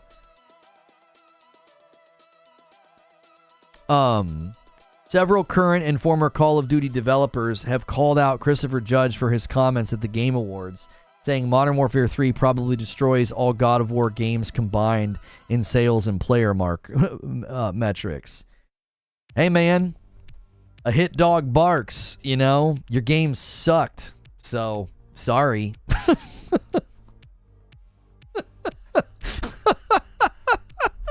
If Modern Warfare 3 wasn't, I don't know, utter garbage, maybe he wouldn't have been able to make that joke. Maybe if instead of lying to the public and selling them a DLC at full price that has padded missions that are a joke and bugs and glitches and a bunch of remastered Modern Warfare 2 maps, maybe there wouldn't be a valid criticism. Maybe if you would have just sold something for $40 like you were supposed to and didn't break consumer confidence and trust, maybe he wouldn't have said what he said, because, you sold an expansion for $70. So sit the frick down and take the joke like a man. Like, grow the frick up. Seriously, the joke stands. It's funny. Your game's trash. It's got terrible scores everywhere. Look at Modern Warfare 3 review scores across the board. Garbage. Shortest campaign in history. And you called it Modern Warfare 3? Then why is it nothing but Modern Warfare 2 maps? Like, make sense of that for me. Oh, that's right. It was planned DLC for Modern Warfare 2, and you decided to sell it at full price. So yeah, take the joke. Grow up. Grow up. You wouldn't survive Ricky Gervais. You barely could survive him making a joke about the length of your campaign. That's a harmless joke, by the way. All he's joking about is the length of your campaign. It's a short campaign, is it not? Is it not? I mean, it's a short campaign. It was a completely fair joke. Go to any other awards ceremony, Golden Globes or the Oscars, and you're going to get burned from the stage. That's what they're going to do. They're going to roast you up. You know what I'm saying? Ricky Gervais would make you cry and go home and call your mom to work it out. Like Jiminy Christmas. It was just a joke. Maybe don't sell subpar crap to the consumer at full price. Maybe don't do that, you know? Maybe don't live off your brand's name. Maybe don't do that. You think anybody else would have gotten away with that, Call of Duty? Really? Seriously? Do you think anybody else would have gotten away with it? Do you think anybody else would have the stones to do that? You did it because you knew the consumers would buy it in high amount and you'd make a bunch of money off of their consumer trust. So mistreating the consumer's trust and abusing that trust to make money, why don't you take the joke as harmless and consider what you did to the market and the consumer? Maybe consider that. Mr. Frugal says, how do I get a blue and yellow M as the drawing for my next coffee order? I'm celebrating a recent victory. Also, Frickmas available. Frickmas is available, yes. And Mr. Frugal, yeah, I'll make a mental note. What do you want? A blue and yellow M? Put that as your username and I'll be able to remember. And thank you again for 24 months. Congrats on the red badge. True SSJ Havoc with a $2 tip. Don't forget, Bethesda also brought back paid mods.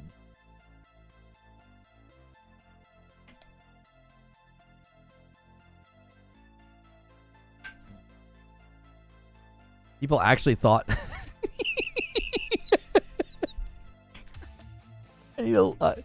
I have to check that out later. I need a link to that tweet. Let's be real. Ricky Gervais would make most people go home crying. You're in the video game business. You literally make Call of Duty the most toxic lobbies in the history of video games, and you're getting your fifis hurt over a harmless joke from Christopher Judge. You're in the wrong friggin' business, bro. You make Call of Duty.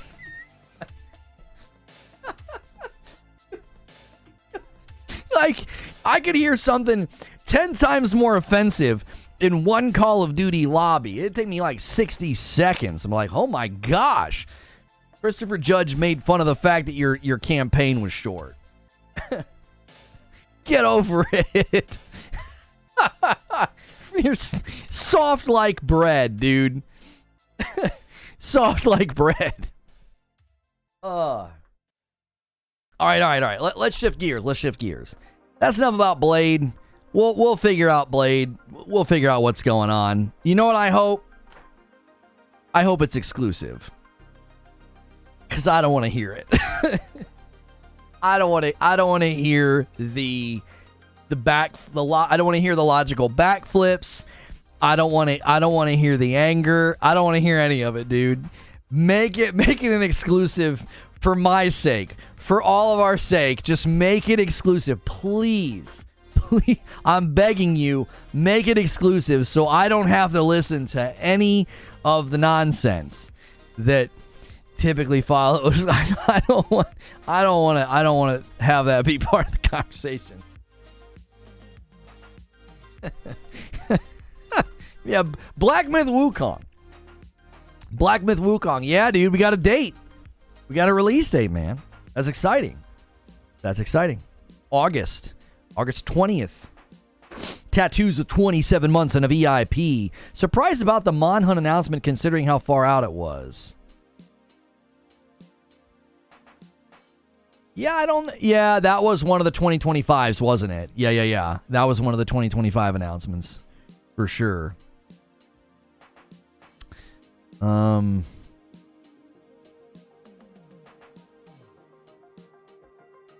Holy cow.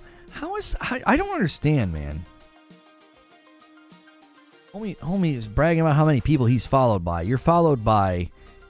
This dude followed by 87,000 people, and you got a tweet from, let's just go back. This 3 days ago, 3-day-old tweet, and it only has 800 views. Like, oh my gosh. 85. Oh. This is actually what I wanted to talk to you guys about. I want to talk about Hellblade 2. I have no idea. I'm going full screen here. I have no idea what people are talking about. I want to frame by frame this. I think the lighting is messing with people.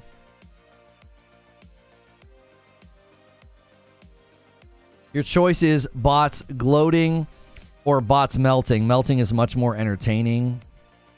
Yeah, I guess I might agree with that. Okay. All right, let's just break that one down. Let's just break this one down. Let's do it.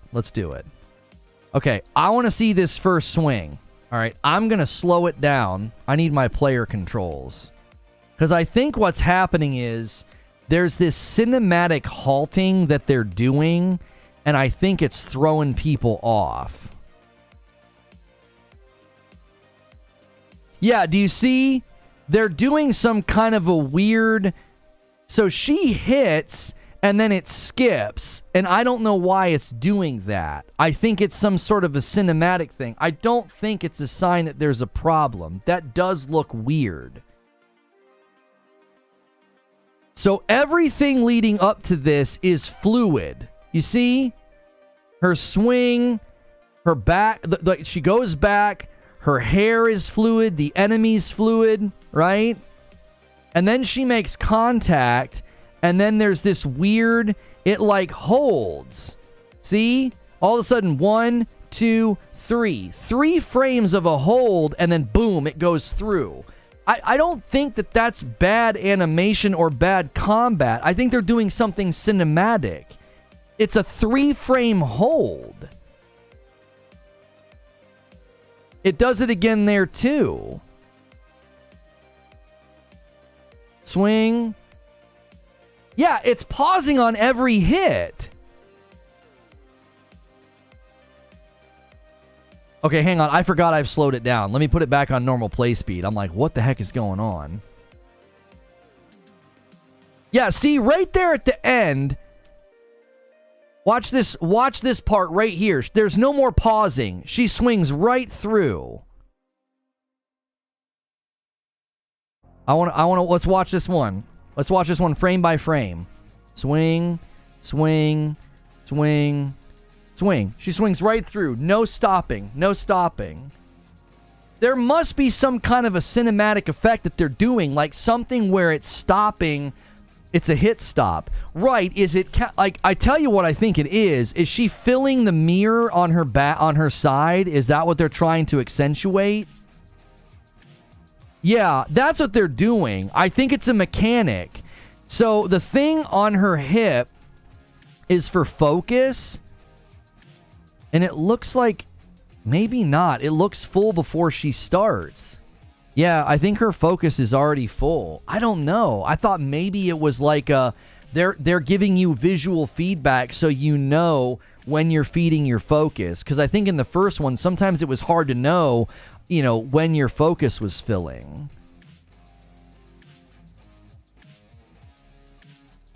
I feel like the lighting and everything is fantastic in this trailer. I don't get what people are so hung up about. We need to go back to an earlier portion of the trailer. I want to go... Yeah, let's just go back to the beginning. Here, let me hide the player controls. Yo, Mike on the mic with a gifted member. Let me add that. There it is. That's the layup. 30 out of 50. We'll see if any of these boys take the bait and drop the 20 bomb to get us to 50. Working on our way to get to 2,500 members. We're currently at 2,200. The game looks blurry in some sequences. It's a cinematic thing. Right there, she's not in focus. She's not supposed to be. There are sequences like this in the first Hellblade. Yo, a 5 spot from Mike on the mic. Thank you so much, FF7 Rebirth Hype. What's good, chat? I think this looks great. I don't know what people are talking about. She looks fantastic. That looks fantastic. Like, what are people on about? She looks great. Like, what is the problem? There is so much going on in this shot. Like, the nature of her eye looking real, the way the light hits, the different, like the color depth within her, and the skin texture. I don't get what people are talking about. This looks really good. DK Baker disrupts it and takes us to 31. I think they're playing around with the gameplay just like Starfield did. Remember, you thought Starfield looked good? Starfield's gameplay isn't bad. Like, when I play Starfield at 60 FPS on console, I'm sorry, on PC, it's not like it's bad gameplay. It's everything attached to it. It's the loading screens. Like, how in the world do you look at this and say it looks bad?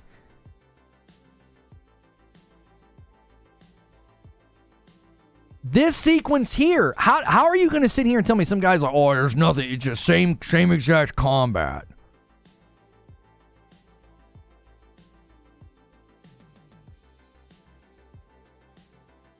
Hey, look at the detail on him in motion.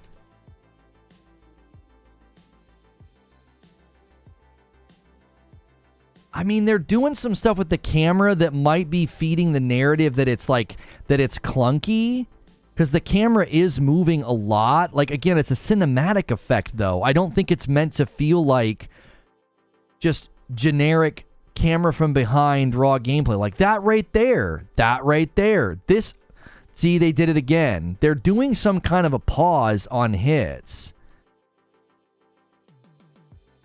See? I don't get that. That's so weird. So there she makes connection. So she makes connection. 1, 2, 3.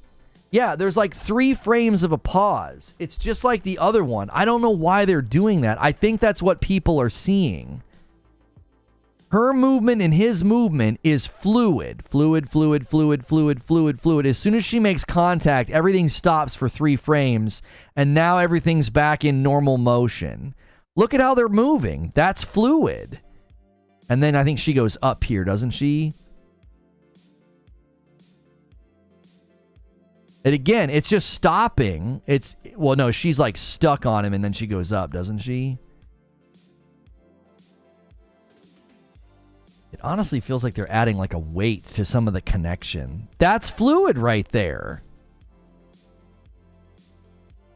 I don't get what people are on about. Look at the lighting in these fights looks so good. Look at the light on his back.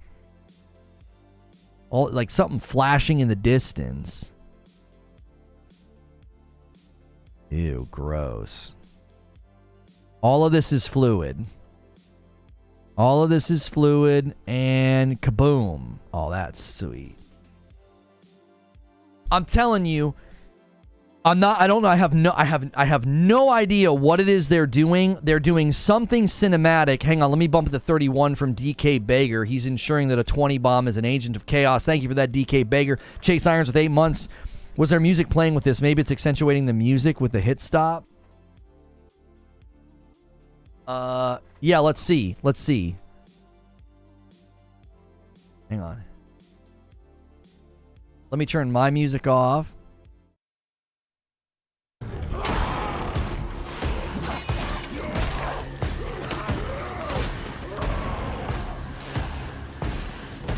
There's definitely a beat.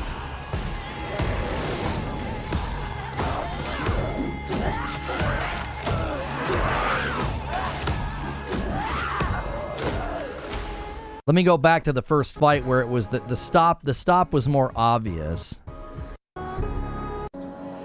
Stop fighting, last beat.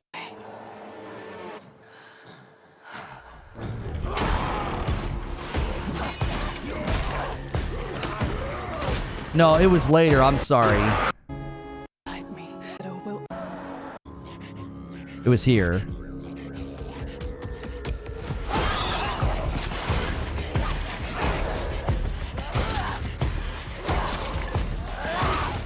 Yeah, they're trying some... You guys can't see it. I'm an idiot. I'm sorry. Watch. I honestly think they're trying some music timing here. Watch.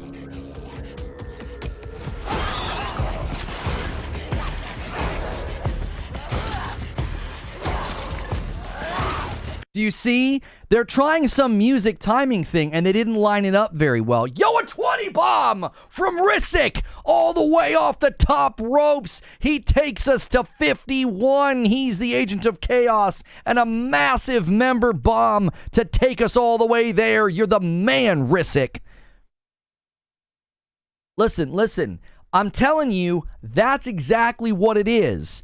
They are trying, 100%, they are trying to do a music timing thing. Watch. There's a beat when he jumps on her back. They miss the beat by like half a step when she swings.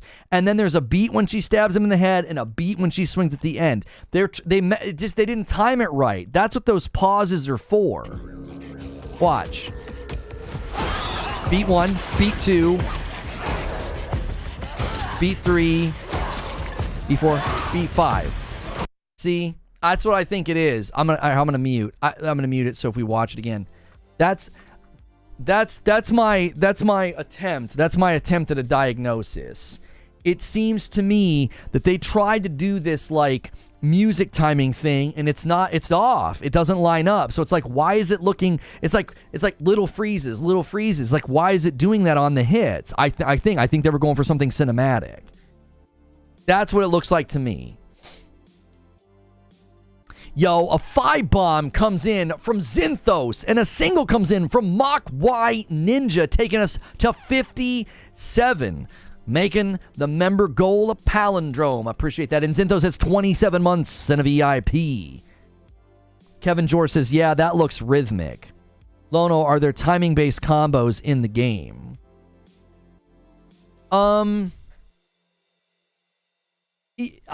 Maybe. I don't know. Lono's bias for the game's got him looking crazy out here. No, it doesn't make any sense. It doesn't make any sense to have entire 3-frame pauses on hits like that. It doesn't make sense. Do you mean to tell me that they made a mistake and they rendered a trailer that does that? That doesn't even make any sense. That they'd be like, oh yeah, oops, we have random moments where the entire game freezes and hitches, and it just so happens that it's like on beat with the music. Loads of games do this. You just watch or play. You just don't watch or play them frame by frame. No timing-based combos, please. Ninja Theory is above that. A 5 spot from Edward Hulse. I love how Hellblade showed up on a 2-year schedule at the Game Awards. 2019 reveal, 2021 gameplay demo, 2023 music performance and gameplay. I will readily admit, I'm heavily biased in favor of Hellblade. Like, I absolutely love the first Hellblade. I'm super looking forward to this. I refuse to believe that there are entire sections of the movement that are fluid, but then there's random moments where when she connects, the actual video, when you break it down frame by frame, is freezing for 3 beats. Come on. They were doing something. It only happens on the hits. Like, what do you think? That's engine level? Do you think it's a bug? Do you think it's a glitch? Or do you think they were trying to do something cinematic to accentuate the hits? Like, she hits, she takes them down. Like, it feels like it's some kind of a weird rhythmic thing that they tried to do. Their trailers have been heavily music infused up to this point. Like, they've been very heavy on the music. The one trailer was literally just her like singing the song. Does the background freeze or two, or is it just her? This is the best fight to showcase it. This right here is the best fight to showcase it. Look, everything freezes. Her and the guy, everything freezes. It's some kind of a cinematic thing. You see what I'm saying? They're both fluidly moving. Dun, dun, dun, dun, dun, dun, dun. Connects. And as soon as she connects, everything stops. The guy stops. She stops. Oh, look. I'm telling you, it also might not be the music. Do you see her focus right here? Oh, no, something was in the way. Okay, I thought she was filling the focus. No, she's definitely not filling the focus. She has all three. For half a second, I thought maybe the focus was empty. No, it's not the focus. They're doing something intentional, like something cinematic is taking place here. 1, 2, 3, boom. And the other guy, when it pauses, I did the same thing. 1, 2, 3. It's 3 frames of a freeze when she connects with the big guy. And then after that, she swings through and everything goes back to being fluid again. Is there no background? This is some kind of a nightmare sequence where she's fighting. I don't know what's going on. She's in some red environment. Maybe you have to get out of it or something. She's not always fighting in these circumstances. When she fights the bigger guy earlier, there's this guy here, there's stuff around. You can see she's in an open environment, and it does the exact same thing here. Watch. They're doing something weird on connect. So she connects here. 1, 2, 3, and then everybody starts moving again. It's the same exact thing. It's the exact same number of frames. As soon as she connects. 1, 2, 3, and then it continues on. They're doing something cinematically, and I think everybody watched it and they were like, "What the heck is going on? Why does it look so clunky and so choppy?"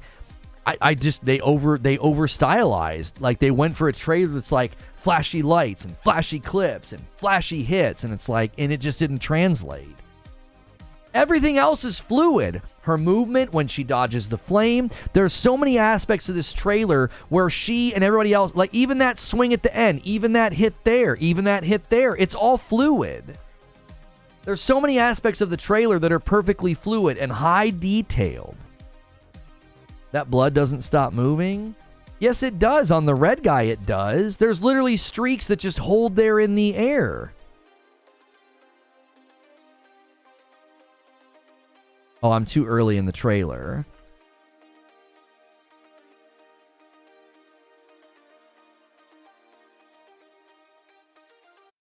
Watch. The blood just stops, dude.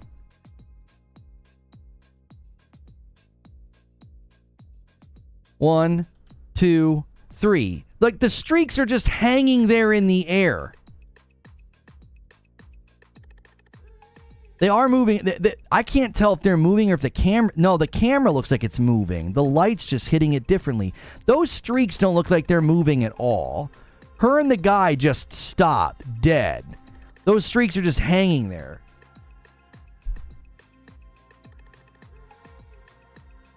I'm telling you, everything else in the trailer runs perfectly smooth, and then those hits are like weird. They're doing some kind of a 3-beat pause, a 3-frame pause on certain hits, and it feels like they were trying to time it with the music, and it looks, I'll admit, it looks bad.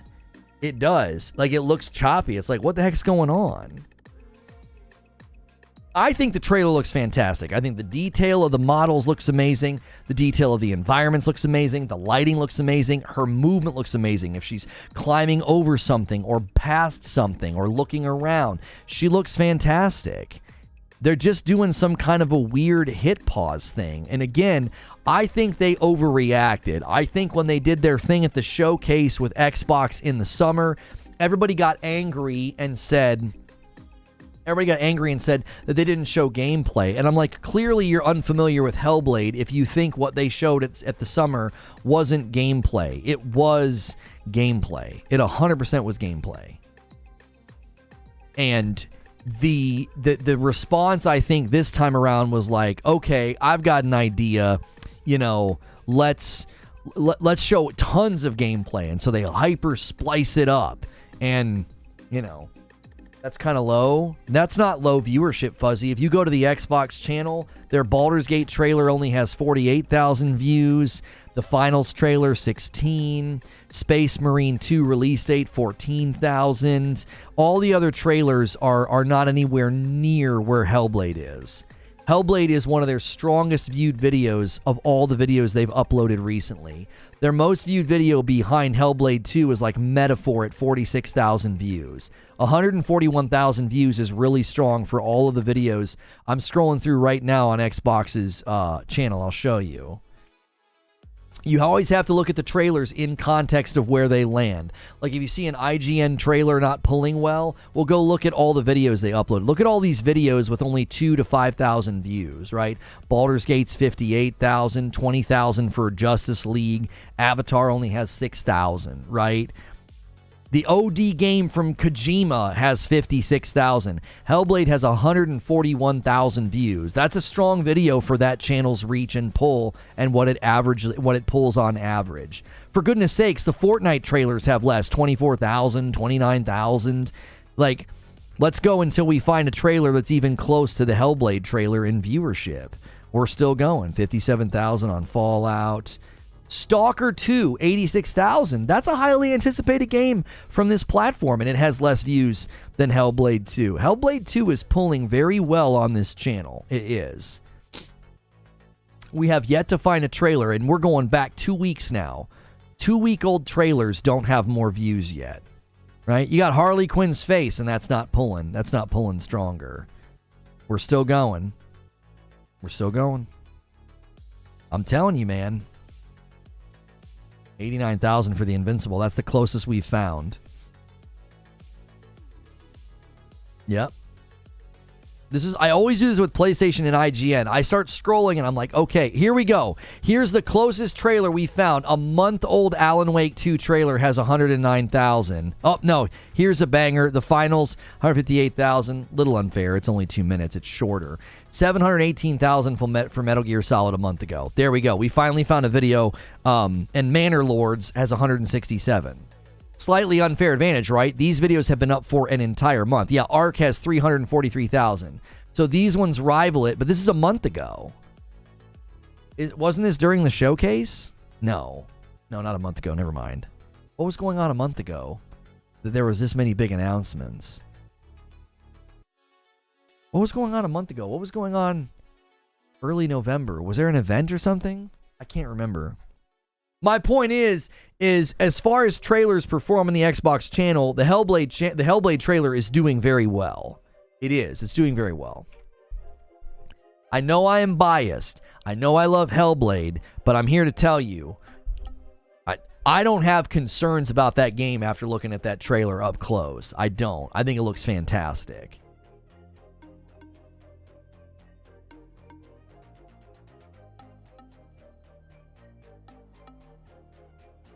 I've been replacing my toilet today, so apologies for my absence. Not sure why I'm telling a man who paid a dude to switch his SSD, but here we are. Whatever, Hilly.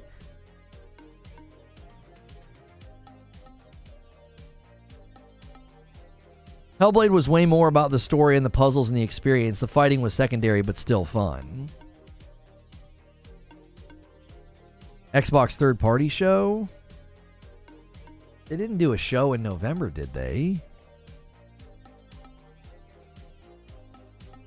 There was a PlayStation event, and then Xbox came and said some games are coming on their platform as well. That was in the summer. Should Hellblade get criticism if it's 30 FPS and not 60? Yes. I will be critical of that. Yo, Saint Nil with a $5 super chat tip. Thank you very much. I appreciate that so much. Oh, I'm going to do my 5 members now because I'm going to do them every time we hit the milestone. You guys hit 50, so here's 5 more. I'll give you guys a member count once mine are done hitting. Yeah, I'll be critical if Hellblade is 30 FPS on the Series X. I'm tired of that, dude. Xbox had a third-party showcase 2 months ago. Oh, yeah, those trailers were only a month old. A gifted member from Saint Nil. Right on top of mine, pushes the line to 58. Thank you so much, sir. I'm just finding it harder and harder to get excited for it. It's been 4 years of trailers and stuff, and it doesn't feel any closer. Baldur's Gate 3 early reviews on Xbox, a 4.9. I mean, I would imagine, unless there's severe performance issues with it on the Series S, it's gonna get great scores on Xbox because it's the only people leaving a review score are people that are buying it, so it's not gonna suffer It would suffer on Game Pass, I guarantee you. A bunch of people would download it that don't ordinarily play games like that. They'd be like me. They'd be confused. They'd be like, this is too complicated. This isn't my style of game. And then they'd give it a low score. So it'll likely get good scores because it's a great game. It's a great game. I wouldn't give it a bad score. I'm just saying there's a lot of people who might be more like me, who might be like, I don't get this or I'm not experienced with this. And it would really slant their view of the game. That would be my estimation and my prediction. So, if you guys have not yet hit the subscribe button, consider doing so. We had at one point, man, we had a ton of people here, and we still have a ton of people here. My goodness, I was just looking at the wrong number. I was looking at the like count. I was like, okay, we actually still have tons of people here, almost 600 people here. Wow, I was looking at the wrong thing.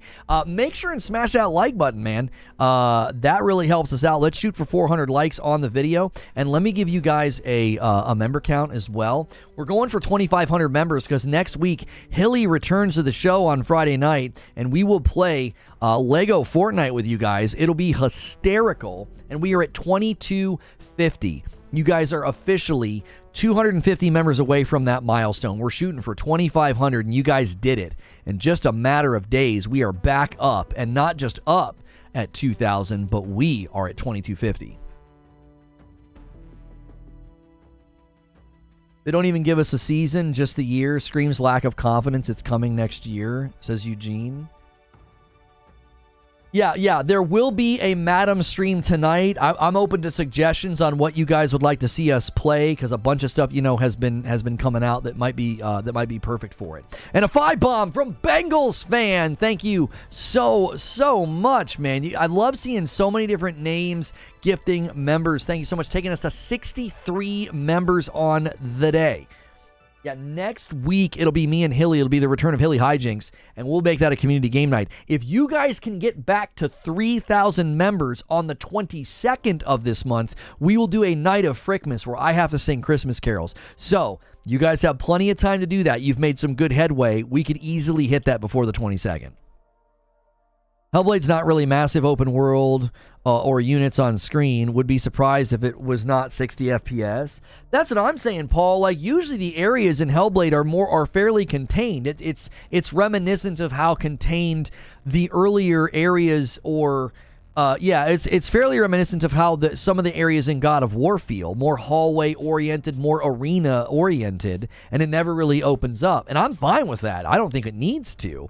5 gifted members from MASH. Thank you so much, and takes us to 68 members on the day. Who's going to steal the next number? Let's see. Thoughts on the Sega trailer? I actually felt bad I didn't include the Sega trailer in my show open. I forgot to write it down because it totally took me by surprise. I thought it was just like a commercial. They said this is a world premiere, and it opened up and it just felt like a commercial. So I was like, okay. And by the end of it, I was so in shock that I didn't write it down. I didn't write it down. I was so mad at myself that I didn't include it in the show open. I was so excited about Golden Axe, dude. I remember growing up going to the local roller rink and watching my brother and the older teenage boys playing Golden Axe. I freaking can't wait. It actually looked really good. It looked really good. The Sega commercial completely took me by surprise. To me, the showstopper was Light No Fire. Light No Fire was the showstopper from Hello Games. Really was. I think that thing stole the show. That thing absolutely looks like this. Hang on. What? This game it number one, it screams Hello Games. It's clearly got their DNA baked into it, and yet it's a fantasy Earth. Now you'll notice one guy there looks like a bear. He looks like a bear. Right there looks like some kind of an otter, and then there's humans, obviously, and it looked like there was some kind of an amphibious thing. Hang on, when they started to turn, this guy here looks like a frog, some type of a frog. So you can be all sorts of different beings. There were like what looked like hares, or I would say hares, not rabbits. They look like hares, and then they come up here. All kinds of different, real quick flashes there. Let's pause it every time it happens. So we have like some kind of a wizard-like person in a completely different mountainous snow-like biome. Huge hillside here. Normal human person gliding.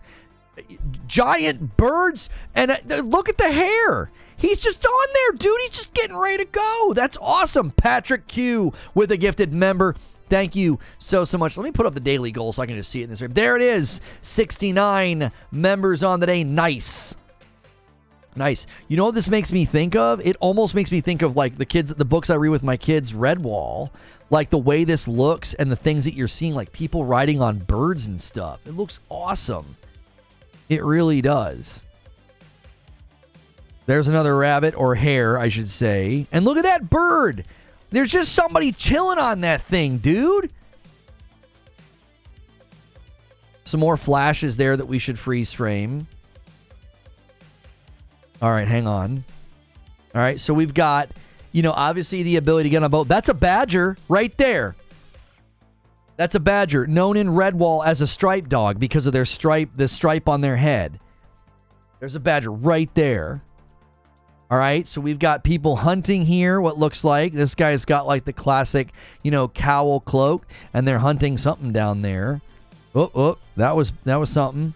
Yeah, here we've got some kind of a big rock-like, crab-like monster. Little crabs here as well. It just looks freaking awesome, dude. All right, let's get on these birds and go. Oh, not a bird. I'd rather fly on a dragon. All right. Oh, look. Okay. All right. Come on. What? Sean Murray is insane. I'm just going to say it. The dude's nuts. Look at the scope of this mountain in the distance. I just want you to look at the space before us and that lake, and then look at that mountain. How high it towers. Absolutely bonkers, this game. All right, we got to go through those quick flashes. We got to go through these quick flashes, chat. Hang on. That bird's adorable. All right, we got another big dragon with some type of maybe a fox or something, pointed ears up. I don't think that's one of the hares. Okay, this guy's got like antlers just chilling. Look at this bird. Isn't he awesome? Yo, boss man Davey with a 5 spot. Seeing Sega show up blew me away. Shinobi was my childhood hero. Master System was my first console. Hope Alien Syndrome comes back. Good to see you, boss man Davey. Thank you for the $5 super chat tip. Another dragon. Mossy lands. All right, let's go up over this mountain. Just look at the sheer size of these areas, dude. Hello Games and Sean Murray, man. I'm telling you, they're visionaries. Yeah. This looks like the guy with the pointed ears. Some kind of a fox. Like that looks like a foxtail back there hanging down. The way that it moves. Something up there. This guy here has like big claws. Yeah, this guy right here. Look at his hands. His hands are pretty big, like claw-like hands. And then we got these. I don't know what those are with the eyeball. Right there. That's some kind of a fox-like wolf right here. You can see the pointed ears and the pointed snout. Oh, and watch this thing back here. Is that like some kind of a being that we had to fight? Here we are riding on goats, I guess. And right here, you can totally get No Man's Sky vibes from the biome diversity. They're clearly the flora diversity here. They're clearly leveraging technology and lessons that they learned within No Man's Sky. You can just see it. You can taste and smell the Hello Games DNA on it. Look at this. Come on. All right. You got hares, the long patrol hares from Salamandastron. You got some kind of a badger up there in front. This guy right here could be like a mole or something, you know? Oh, I love it, too. His sword and shield on his back. Dude, let me inside this game right now. You think Sean supports VR for this one, too? No idea, but if they build it in the same engine and they use a lot of the same coding, then yeah, I could see. Oh, there you go. There's the final frame. Light, no fire. Which I believe is giving off the indication of like they're searching for light that doesn't give off heat, right? It's almost a philosophical name. Light, no fire. I love it. I already love this game. I want this game right now, dude. I have so much trust and confidence. I really do. I have so much trust and confidence in Hello Games. I miss the giant octopus, by the way. You see this guy here, right here where I'm circling? Watch him. Watch him. He comes up. See, look at that. Awesome. Awesome. I read that as don't make fires. Light no fire. I read it as philosophical. Maybe you're right. Maybe it is just like light no fire. Like, don't light a fire because of survival or something? I took it as like the idea of light that gives off no heat or warmth. You know what's going to launch bare bones? Don't let the hype get to you? No. No. They lost so much production from the flood in their studio. They have so much institutional knowledge. I want you to imagine everything they've learned with No Man's Sky and bringing that to bear on one living, open, truly open world, truly open planet. I think they just have so much to bring to this game that I fully trust them to not have another vanilla No Man's Sky launch. I don't think that will happen. Did they ever explain No Man's Sky's name? No Man's Sky. Maybe that there's just so much out there to look and explore that it belongs to no one. It's No Man's Sky. I don't know.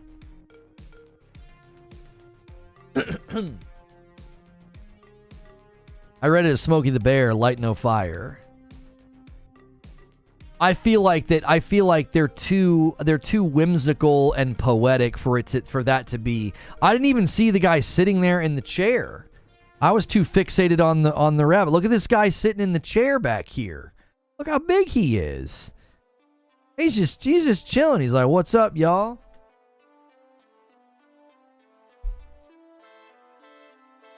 Isn't that like a saying during Sabbath? Is it a saying during the Sabbath?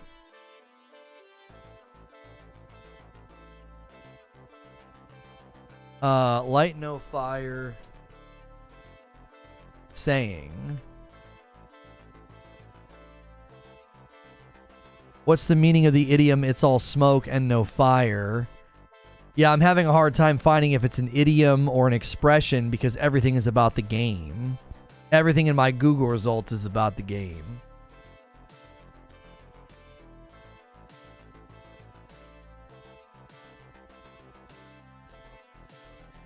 In unison, No Man's Skyrim.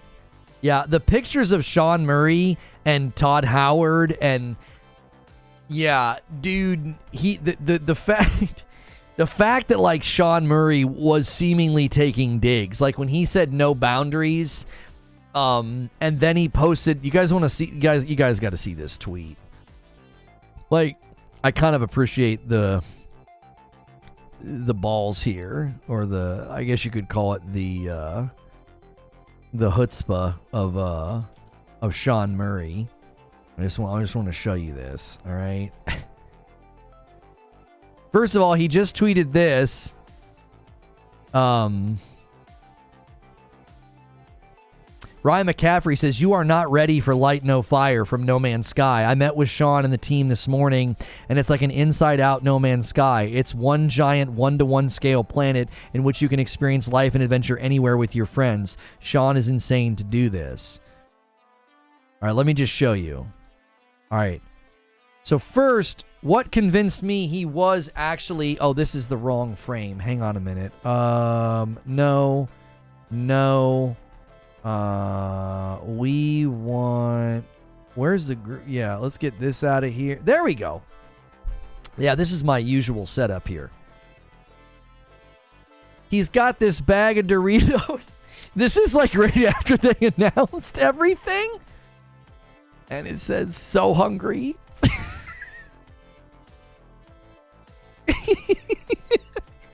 Like, come on, dude. That's funny. All right? That's funny. Like, he clearly had planned this. He saved this picture. All right? He saved this picture for this occasion. And then he just posted this literally an hour ago. Him with Todd Howard. Like he's had a few drinks, maybe. You know, he's looking a little more derpy than usual. And he says, in unison, No Man's Skyrim. Come on, dude. Come on, dude. He's having fun. Mr. Frugal with a 2-spot. Ordered 6 bags. Remembered U of M colors. Oh, my gosh.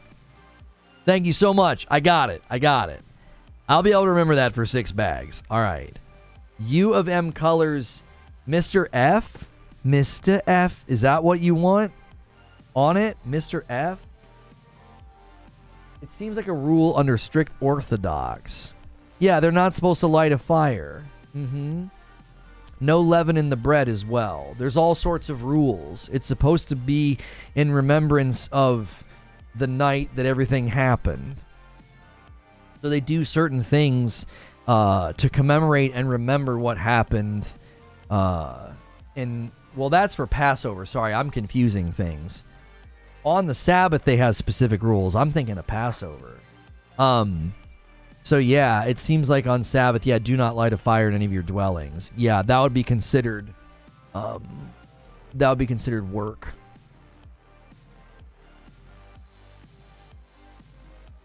So do not light a fire, light no fire. Yeah, I'd be really, really interested to know what's the name about, you know? Did he respond? Am I supposed to put... No, he hasn't responded yet. Yeah, let me know, Mr. Frugal. Am I supposed to put a Mr. F on there? Let's see if I'm getting any more responses here to people. Yeah,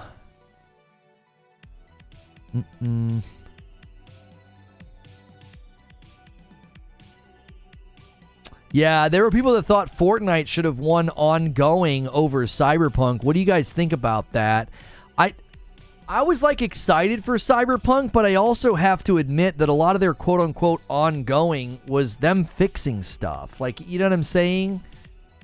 So it's great to give them their due praise, but it's also kind of like, I don't know. It also sort of feels like, is that really what we should be rewarding? Shouldn't we have rewarded, other games that have had more consistent ongoing support? Like all the stuff that Fortnite's done and the success of the OG.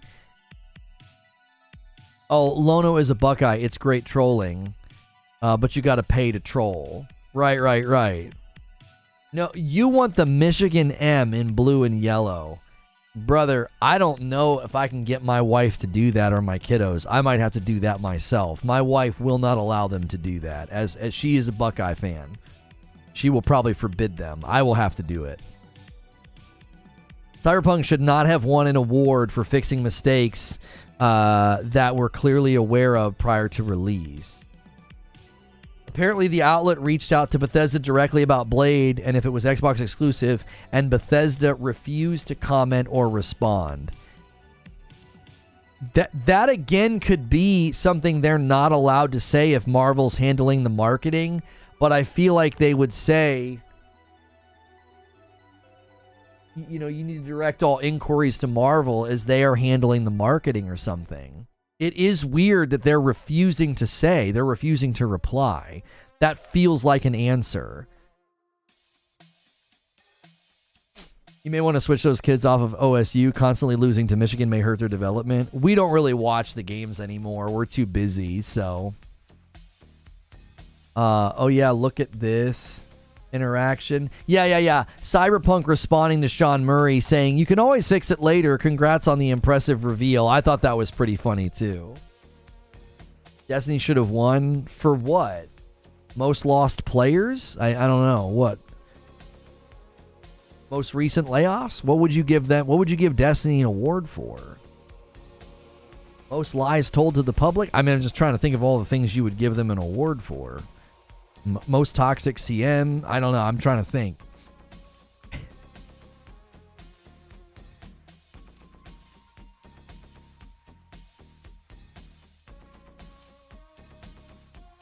I love how releasing a DLC and confirming no future content equals a qualification for an ongoing game. I feel like they got the award because the press, in their memory, they were like, oh my gosh, this game has turned it around so much. What an amazing ongoing effort. Does that make sense? Do you see what I'm saying? Like, I feel like that's what happened. Like, and I don't necessarily think the press is wrong. Like, the media outlets that were like, okay, best ongoing. Look how far Cyberpunk has come. Like, completely different game. Like, that Phantom Liberty DLC turned me into a fan. After how many false starts did I have with Cyberpunk? And that made me a fan. That's one of the things I actually completed this year. I actually beat Phantom Liberty and loved it. I don't even know, 20-something hours. I don't even know how many hours it took me. So they're not wrong, but at the same time, it's like, this category's not really about fixing your game. You know what I'm saying? What, are we going to give it to Redfall if in 5 years Redfall's a smash hit? That seems kind of stupid. Like, that's not what ongoing is. Ongoing are games like Fortnite where, like, you got to maintain and keep things going and do awesome stuff. And what they pulled off with the OG map, I don't know, man. I thought Fortnite had it. Maybe the OG map happened too late in the year to impact the voting as much. Maybe it was outside when people were casting their votes. I don't know. It felt like they wanted to give CD Projekt Red an award for Phantom Liberty and what it was, but didn't have a category for DLC. And that was the closest way to fit it in. I don't disagree with that. There really isn't a category for DLC or remakes. Everybody was ticked about Resident Evil 4 Remake being up there. Resident Evil 4 Remake didn't win a single award. Wait, did it? Did it win anything? I don't think it did. Did it win one of the real quick ones? Resident Evil 4 Remake Game Awards. I don't think it won anything.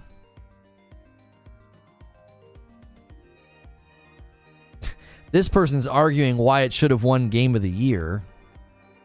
That's hard. That's hard to argue over all those other titles.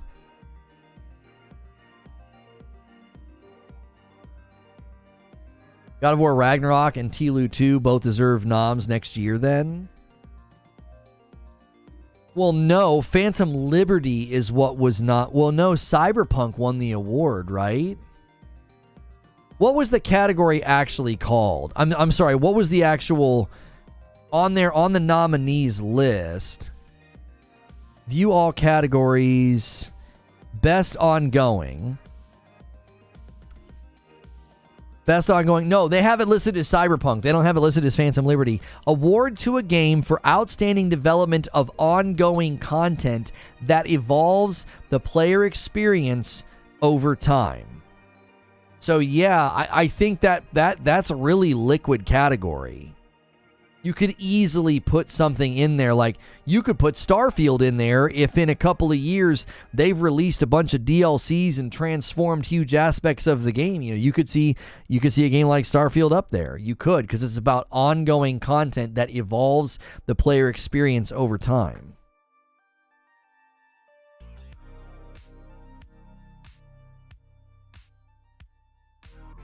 I don't know. With that being the way it's phrased, it is hard to give it to Fortnite.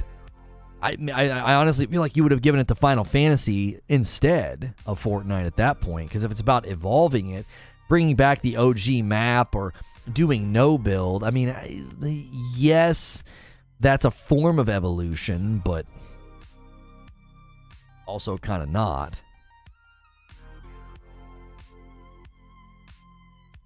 Horizon Forbidden West robbed of ongoing game nom? No, I wouldn't argue that. I don't think a DLC like Burning Shores we would say fits that category of, significantly evolves the player experience. Alan Wake 2 added New Game Plus, time to get a nom next year. Yeah, I feel like Cyberpunk is different because Cyberpunk did years of free updates that also came with content ads, and then they capstoned it all with Phantom Liberty. I think that's very different than here's a new mode or here's a DLC.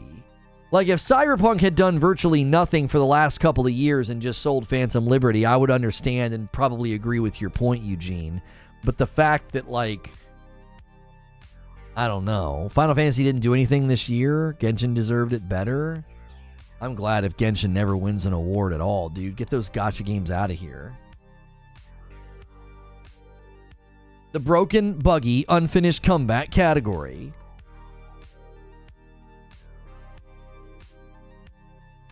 Keanu Reeves' house has been robbed by burglars who stole one firearm. They want to wake up John Wick. I mean, that's their choice. I wouldn't do that.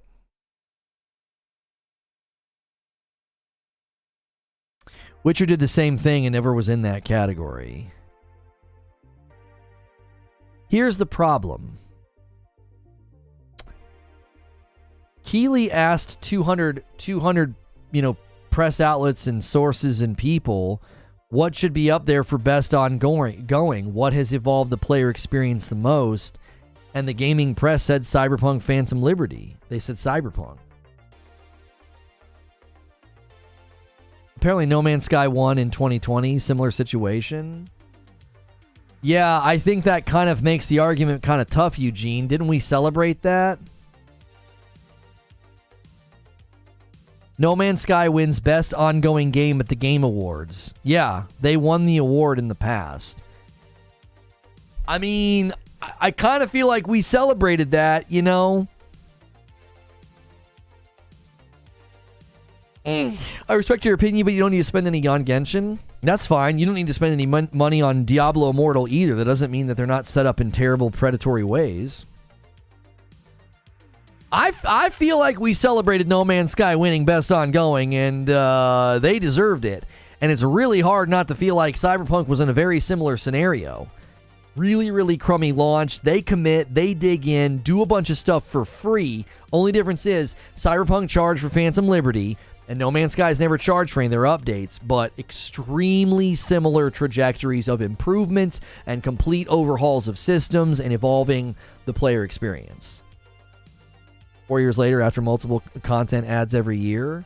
Okay, this was 3 years later after multiple content adds every year. Like, a lot of those updates and patches that Cyberpunk pushed out were actual content adds. They added missions and loot and systems. It wasn't just we fixed the driving. They did a lot.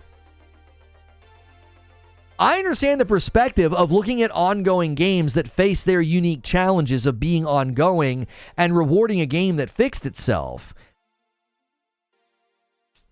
That's true. The 2.0 patch is free. That is true. That's right. 2.0 was free, and Phantom Liberty is content that you buy. That is a fair distinction to make in response to what I was just saying. That's totally fair. Yeah.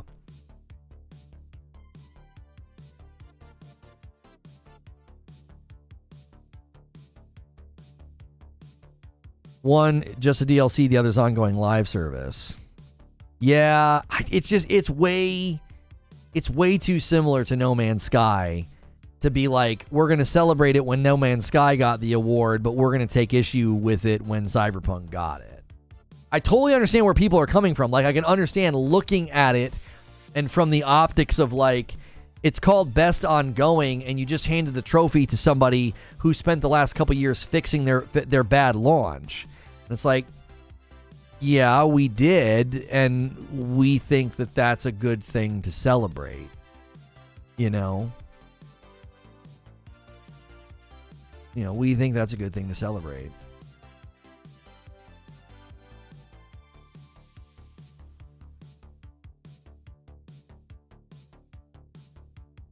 No Man's Sky did substantially more. That's subjective to the games, is it not? There's so much more that can be done in No Man's Sky, and they working within the confines of Cyberpunk, they did a lot. Like, it's different measurements, you know? It feels like different measurements. You're measuring, you know, one game kind of has to stay within one arena, and the other game can kind of go everywhere and anywhere. It can kind of do whatever it feels like it wants to. It's the freedom within No Man's Sky is, you know,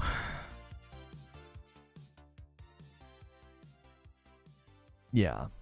I think it's different. Overall, I felt like everybody won that should have won. I only took issue with the Forza Motorsport win. I guarantee you that people will claim that that's me being anti-Xbox or a Sony pony. You find me any of the games that won that have that low of a score, and I'll adjust my position. But I'm not seeing any game winning best action, best direction, best racer, best RPG. I'm not seeing anybody else winning those categories and having such abysmal user scores. That subject irritates me because it's like, if you want to talk about bias, that's media bias. That game got treatment that it clearly doesn't deserve. That's a bad game. The users think it's bad. The engagement says it's bad.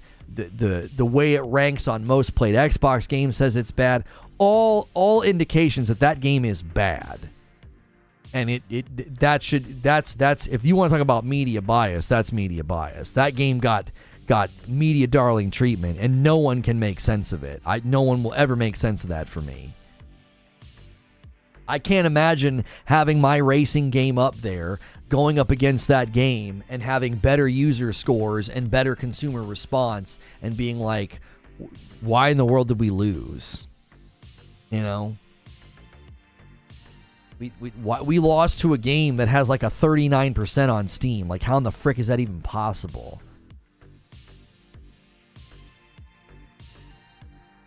It just makes no sense at all. That's the only one I felt that was like way off, you know? I was glad to see Hi-Fi Rush win one. I told my daughter this morning, I said, hey, you're going to be really excited. Hi-Fi Rush won an award last night, you know, for best audio design, and she was pumped. I told her Chia won an award. She didn't care as much about that. She kind of fell out of love with Chia at the end. I forgot about that. It got kind of difficult near the end. It went from being kind of like cute and casual to being like, there's lots of enemies and baddies everywhere, and it kind of turned her off. Crew Motorfest got better scores in Forza Motorsport. It should have won Best Racing. That's what I'm saying. Like, that one that'll never make sense to me. Like, I don't need to die on that hill or make content about it, but it's like all the screaming and yelling about an Xbox tax, and y'all walked away with 3 awards. You know, we can't. PlayStation, y'all didn't walk away with anything. PlayStation didn't walk away with anything. PlayStation got no awards. Xbox got 3. And one of them is a game that has terrible scores from the user base. That Xbox tax doesn't seem to be real. It seems like the media actually is in the other direction. Like when we looked at Liza P scored better with the users. Remember when we looked at PlayStation and we looked at Steam? Liza P scored way better with the users than the review outlets. And why did the review outlets take points off? It was too similar to FromSoft. That doesn't seem like a legitimate way to drop its score. And then we turn around and see the exact opposite with Forza Motorsport. We see the review outlets scoring it higher than the users. So how can you scream media bias when the media is giving you what look like padded scores? Same with Starfield. Starfield has better scores from the review outlets than it does with the users. Its own base, the Xbox Store, it has bad score. It has bad score on Steam. I don't know, man. I did that whole conversation. We were going to do a show about it. I'm kind of glad we didn't. It's just it's like talking to somebody. It's like that's like flat Earth. It's like, what are you talking about, man? If anything, the bias is in your favor. If anything, the bias is in your favor. All we have to do is look at the aggregate scores of every game that launched this year on your platform, with the exception of Hi-Fi Rush. If we look at Forza Motorsport, if we look at Redfall, and we look at Starfield, all we have to do is look at how the media treated all 3 of those titles. And there were even media outlets that gave padding to Redfall's score on Metacritic to keep it from dropping below. Like, if anything, you guys got undeserved praise on a lot of the titles that landed this year. And we go look at what the users think, and it's clear as crystal. If there's bias, it ain't against you. It's in your favor. I don't know how anybody can not stare at those things straight-faced and not see that. Forza deserved the accessibility. I don't know about the other games it was up against. I would never even try and argue the accessibility. When they won, I said, yeah, we thought they might win because they had done so much work to get that game to work for people with impairments. And so it's like, yeah, cool. They deserve that award. Neat. But when you go to Best Racer and you're up there with, I guarantee they have the lowest user score. There ain't no way. There ain't no way the media voted for those other racers if they're getting the same user scores as Forza Motorsport. No way. Seemingly, the only title up there that got a score higher than its user average was Forza Motorsport. Like, explain that to me. So the media outlets know better than the users? Is that what we're going to say? If you look at all the other games that were up there for all the other award categories, the media's score is very similar to the user scores, except for Forza Motorsport. Lono, you are approaching the maximum amount of truth bombs you're allowed to drop in such a short time period. I just think it's exhausting. Like, the same people that bring the Xbox tax energy are the same people who will insult and say terrible things to anybody in the community, not just me. And it's like, it's so conversation disrupting. It's like, and it's all based on something that's just totally made up. It's delusional.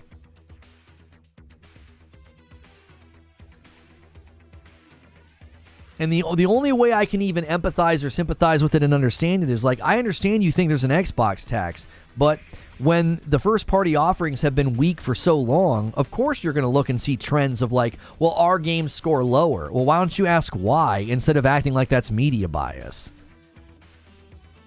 Why don't you look at the user scores and ask and what all the users got it wrong too? All the people that scored Starfield and Forza Motorsport on the Xbox platform and Steam, they all got it wrong? Is that Xbox tax as well? Helu 2 had an awful user score and won Game of the Year. It happens. You're citing Metacritic. I wonder what would happen if I pulled up Helu on my PlayStation 5. Somebody do that. Pull up the user score of The Last of Us 2 in the PlayStation Store on the storefront, where we can see the user scores of people who actually bought it, not the people who review bombed it on Metacritic. Paul, of all people, you're way too informed to cite Helu 2's user score on Metacritic. That's disingenuous, and you know it. We all know what happened to that game on Metacritic. It got review bombed. It was reported on. That's verifiable, and Metacritic doesn't give a crap because it's good for business for a game to get review bombed. Somebody that can do it. Pull up, get your PlayStation 5, turn it on, and go to Helu 2 in the store and show me how many stars it has and how many votes. I want to know. The people who actually bought it, not the people who went to Metacritic because they were angry about a story element that they felt like was woke. Also, we're not even making equal comparisons because I'm talking about Steam user scores and Xbox user scores, not Metacritic. Not once have I cited the Metacritic user score. Not once of Forza Motorsport. I've not once invoked that. So you're jumping to something that I haven't cited.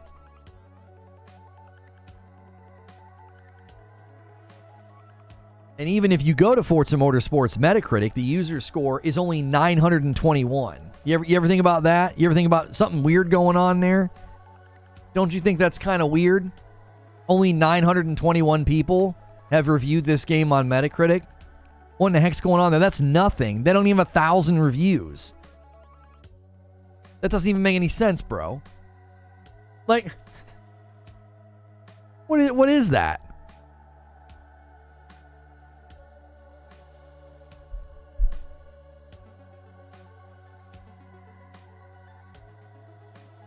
That's nothing. Why is it so low? Typically, let's do this. How many people reviewed Starfield on Metacritic? How many users went there and reviewed it? Oh, 11,000. 11,000. Come on, dude. Forza Motorsport can't even crack 1,000 reviews. It's got 4,500 reviews on Steam. It has a 39%. Like, to me, again, to stare straight-faced at facts, it's like 4,500 people reviewed this game on Steam, and it has a 39%, and you're like, yeah, you deserve the award, though. Won an award, though? Like, what are you talking about? If anything, it proves the inverse of the Xbox tax.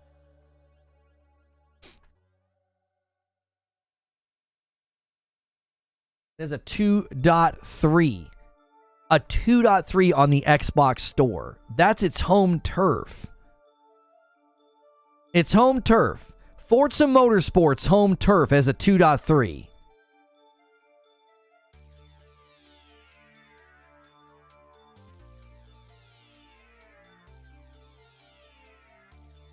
Where you guys find the score for the PS5 store? You have to go and hit the 3 dots and hit view product. I don't have my PlayStation in here. It's in the living room. I don't have it hooked up. You go into the store, you find it, and you go to the 3 dots and you hit view product, and then it should show you the stars. I'm genuinely interested. There it is. Saint Nil found it.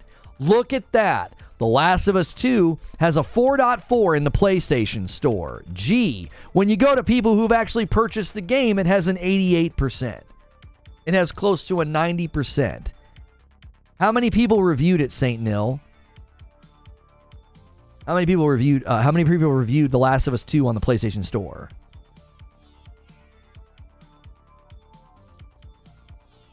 Keighley says, I agree. The music was played too fast for award winners this year, and I asked our team to relax that rule as the show went on. While no one was actually cut off, it's something to address going forward.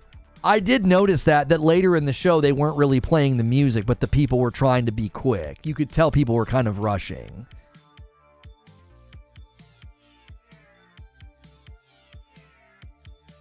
You can do it on desktop too? You can?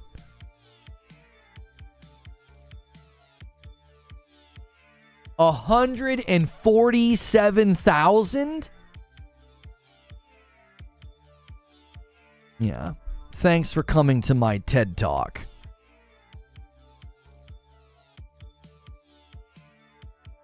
It's got a 4.38 out of 5. That's an 87%.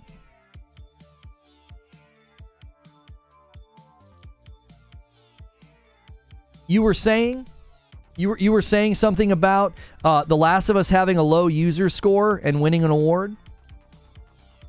You were saying? I'm sorry. What's Forza Motorsport's score again?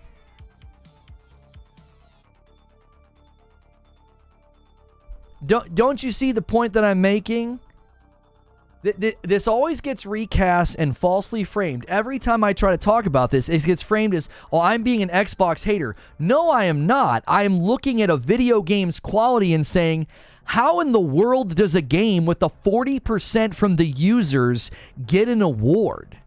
Oh, The Last of Us won an award and it had a low user score. Oh, you mean on Metacritic where it got review bombed? When we go to where it can actually be voted on by people who bought the dadgum thing, 147,000 people. Oh, look at that, a 4.38, an 87%.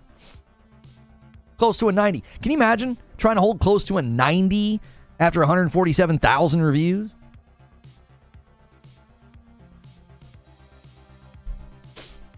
$147,000 ratings, that means people went back and scored it. Yeah, that's not like people scoring it right now.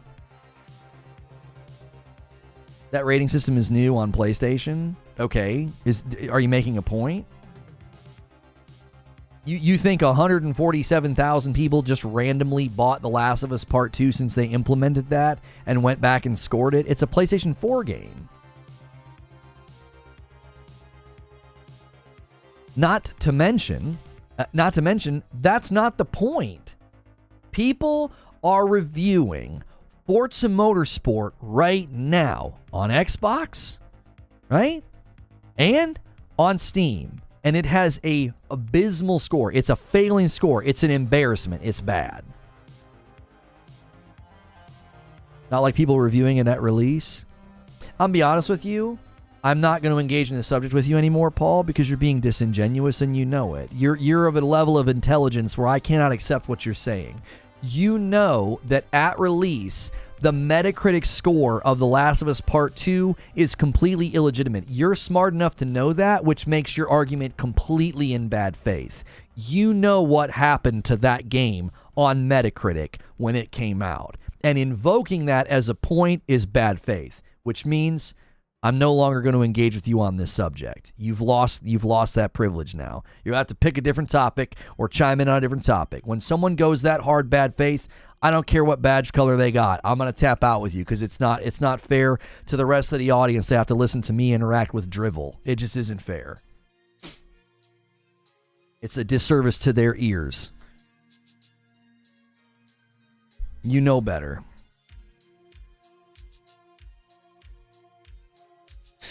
But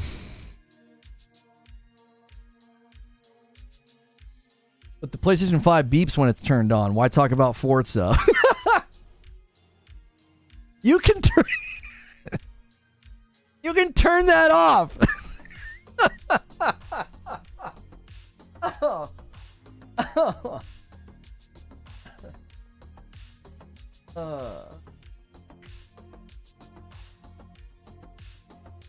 I'm just gonna have to start doing that. I am. I enjoy a good debate, but when I feel like we're spinning our tires in bad faith mud, I've got to just start doing that. I really do.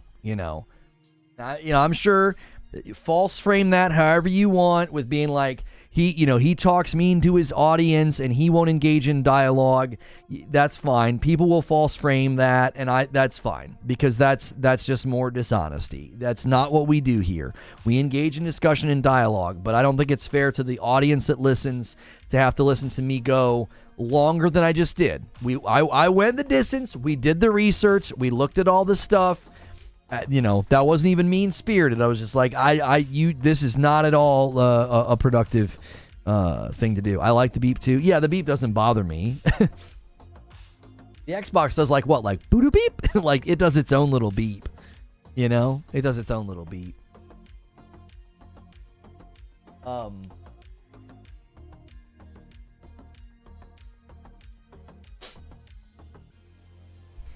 We need to go to VIP though. Creature, are you here? And did you make me a VIP thumbnail? Because it's not writer's room. It's a little bit different. Every Friday we do a slightly different segment. I didn't take it the wrong way at all. That was all fair points and pushback. Yeah, I know, Paul. I know. You've been here long enough to know that when I say that, like, I'm not being unkind. Like, it's just we've got to allow conversations to move forward, I don't mind somebody playing devil's advocate, and when somebody prefaces it with that, I think I'm a little bit more less likely to feel like they're kind of being, underhanded. Like, maybe you were just playing devil's advocate. And if you preface it with that, oh, buddy, you get a whole lot of leeway with me. You get a whole lot of leeway when you're like, hey, just to play devil's advocate. I mean, didn't The Last of Us win and get bad user scores? And I'd be like, okay, I'm going to be so much more charitable with a devil's advocate preface, because then I know, okay, you're just trying to spur on discussion. I think that wins you a lot of road with me, right? It's really hard in these environments to know sometimes where, like, is this person, being genuine, or are they trying to be disruptive? It's always hard to know. It's always hard to know. I love your new avatar, Eugene. Poor Beth.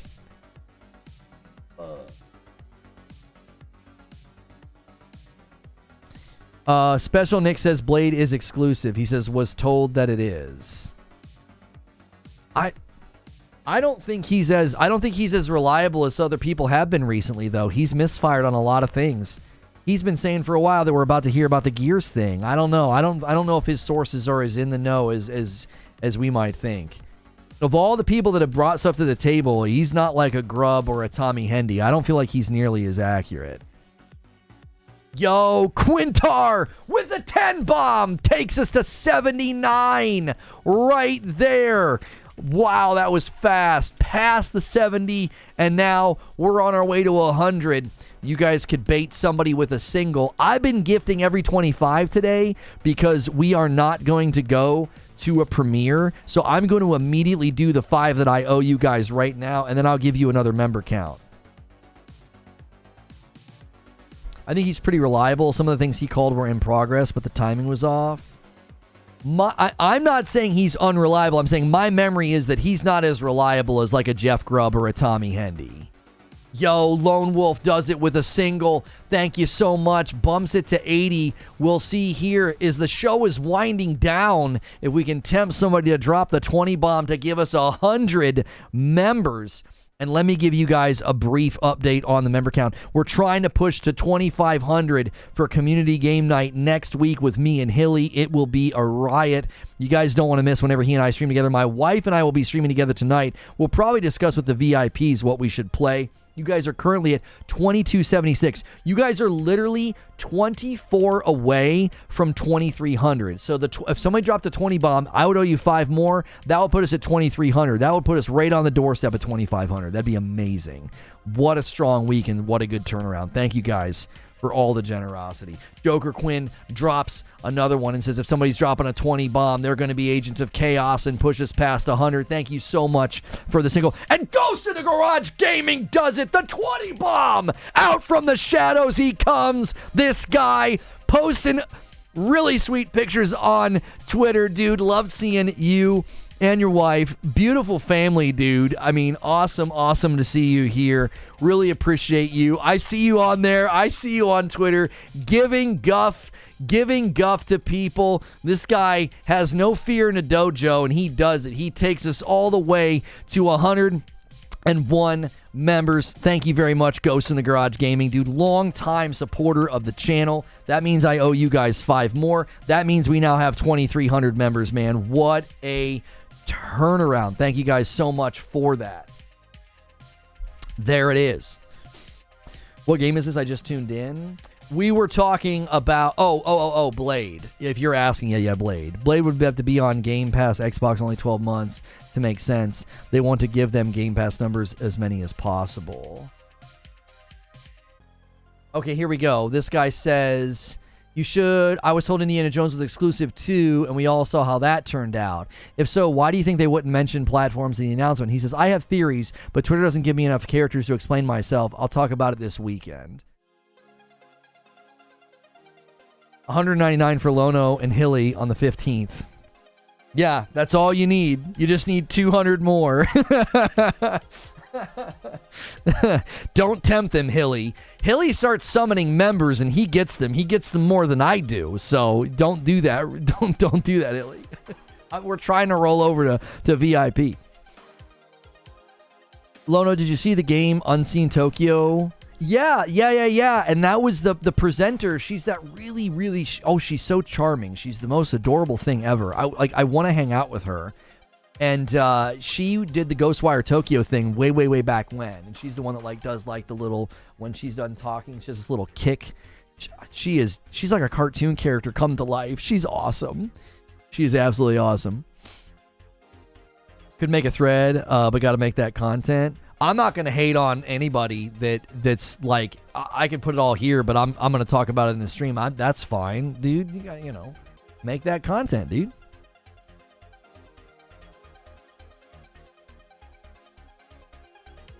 Oh, my mug started making a weird noise like my Yeti. Sometimes the air starts to come out and it was like, and I was like, what the heck's going on? Like, you remember old school hard drives that would do that? Like you could hear them crunching. I was like, what's happening? Is my computer dying?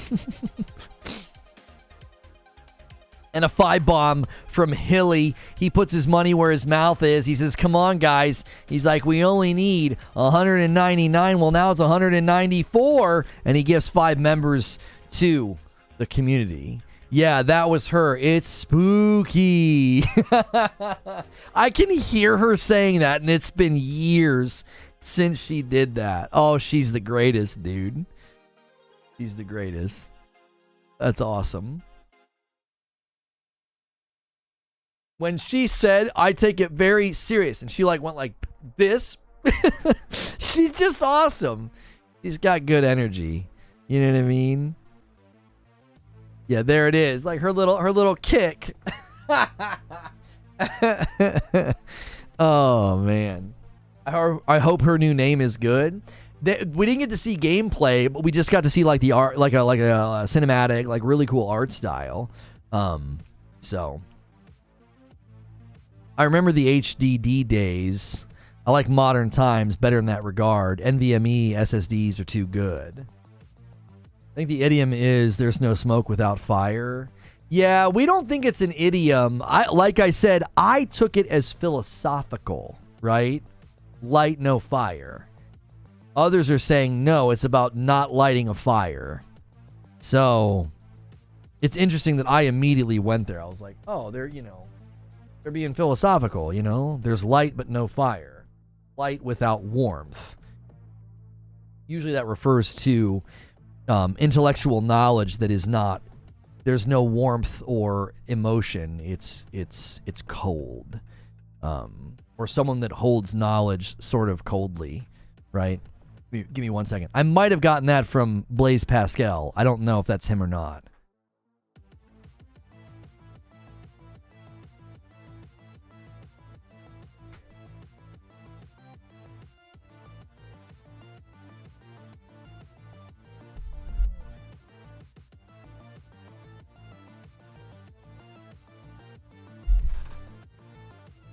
It's metaphorical.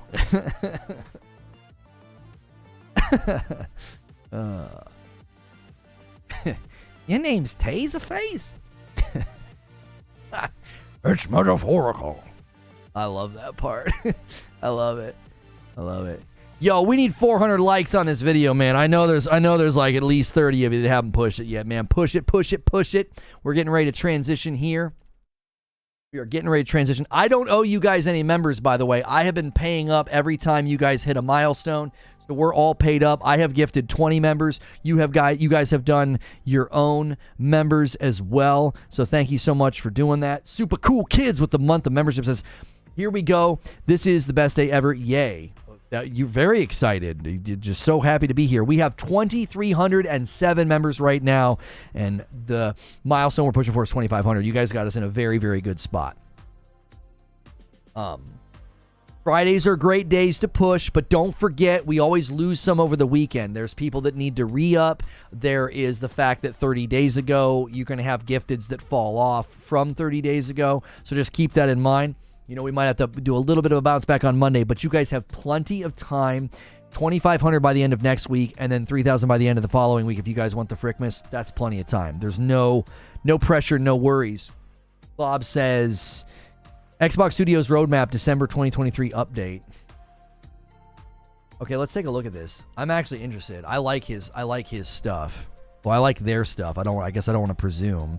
I like Klob's stuff. Well, I've got a shout out from Phil Spencer that one time too. My lunch smells so good. We got to get the heck out of here. If you guys hold me hostage with members, I'm going to be I'm super, super hungry. Okay, hang on. Let's look at this. Okay, so this is up here is all behind us. Let's look forecast here. Oh, too zoomed in. Sorry. Hang on. Okay, so right here, 2024, we're looking at Towerborn, which I think looks sick. Ara, History Untold, New Flight Sim, Hellblade, Avowed.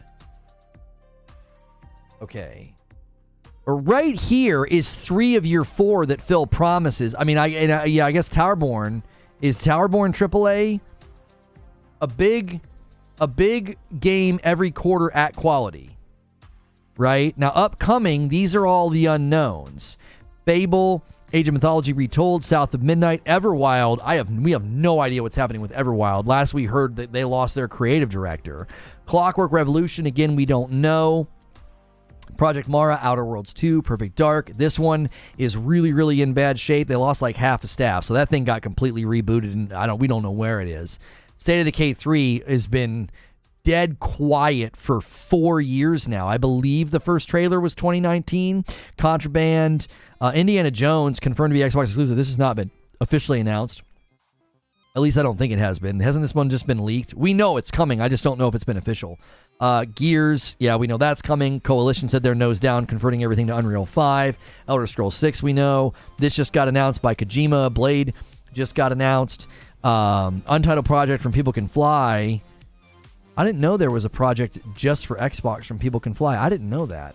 And then Blizzard AAA Survival Project Odyssey. Okay, so these are again things that these two are new to me right here, and then down here is just everything they own. So, Avowed, Hellblade, Flight Sim, Towerborn, to me, that's a really solid year for Xbox next year. What is ARA History Untold? Is that like a sim game? I feel like that's a sim game. Right? And those are really popular. History Untold. Turn-based grand strategy game. Yeah, those are really popular. So that's a really good year for Xbox. I would argue that, I'll be dead serious, dude. I actually think this looks stronger than the year we just had. Seriously. Because this looks more consistently in line with games that I would probably play and enjoy. Leave out Flight Sim. I'm looking forward to Hellblade 2 so much. Avowed has potential to be a game I would love casually, especially... Oh, wait, there's no co-op. Didn't they say there's no co-op now? Or is there co-op? I can't remember. They were considering co-op and multiplayer, and then they changed their mind. I believe Towerborn is the one that I thought looked really, really cool. We got a video right here from IGN. Oh, no. Towerborn's turn-based. I'm not a turn-based guy, but this game does look really, really sick. I would say that's a really good offering, though. Oh, no, that's not turn-based. This is just a side-scroller. Yeah. Yeah. I thought this was the game that I thought looked awesome. Yeah, this looks great. 4-player co-op. Let's go. I would play this. I'm telling you, that's a good year for Xbox, dude. We are all eating real good next year. If you have every platform, you're eating real good. A constant flow of stuff to play. Constant. Leave out Flight Sim, that's the strongest of the bunch. I was speaking for myself. I swear, I speak extemporaneously, and everybody... I'm not saying you're doing that, Abe, but I swear that's the kind of statement that somebody would slam me for. Like, I literally was just talking for myself, like, leave out Flight Sim. Like, I don't care about Flight Sim. I'm speaking for me. 2024 is looking insanely stacked. Prince of Persia, Like a Dragon, Grand Blue, Banisher. That's going to be a blip. We just reconnected. Ingest server swap, I guess. Dragon's Dogma 2, Rise of the Ronin, Kinsera, No Rest for the Wicked. When Do I Sleep? Yeah, it's getting thick, dude. 2024 getting real thick. All right, let me schedule this VIP so I can eat. I'm freaking starving. Where's the last VIP that we did? Oh, there's one.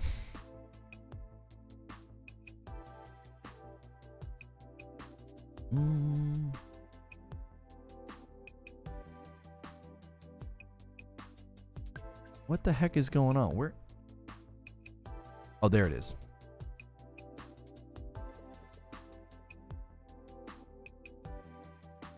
Wait. Oh, Light No Fire's not listed yet. Yeah, I'm dangerously close to just fanboying for Light No Fire. Like, already.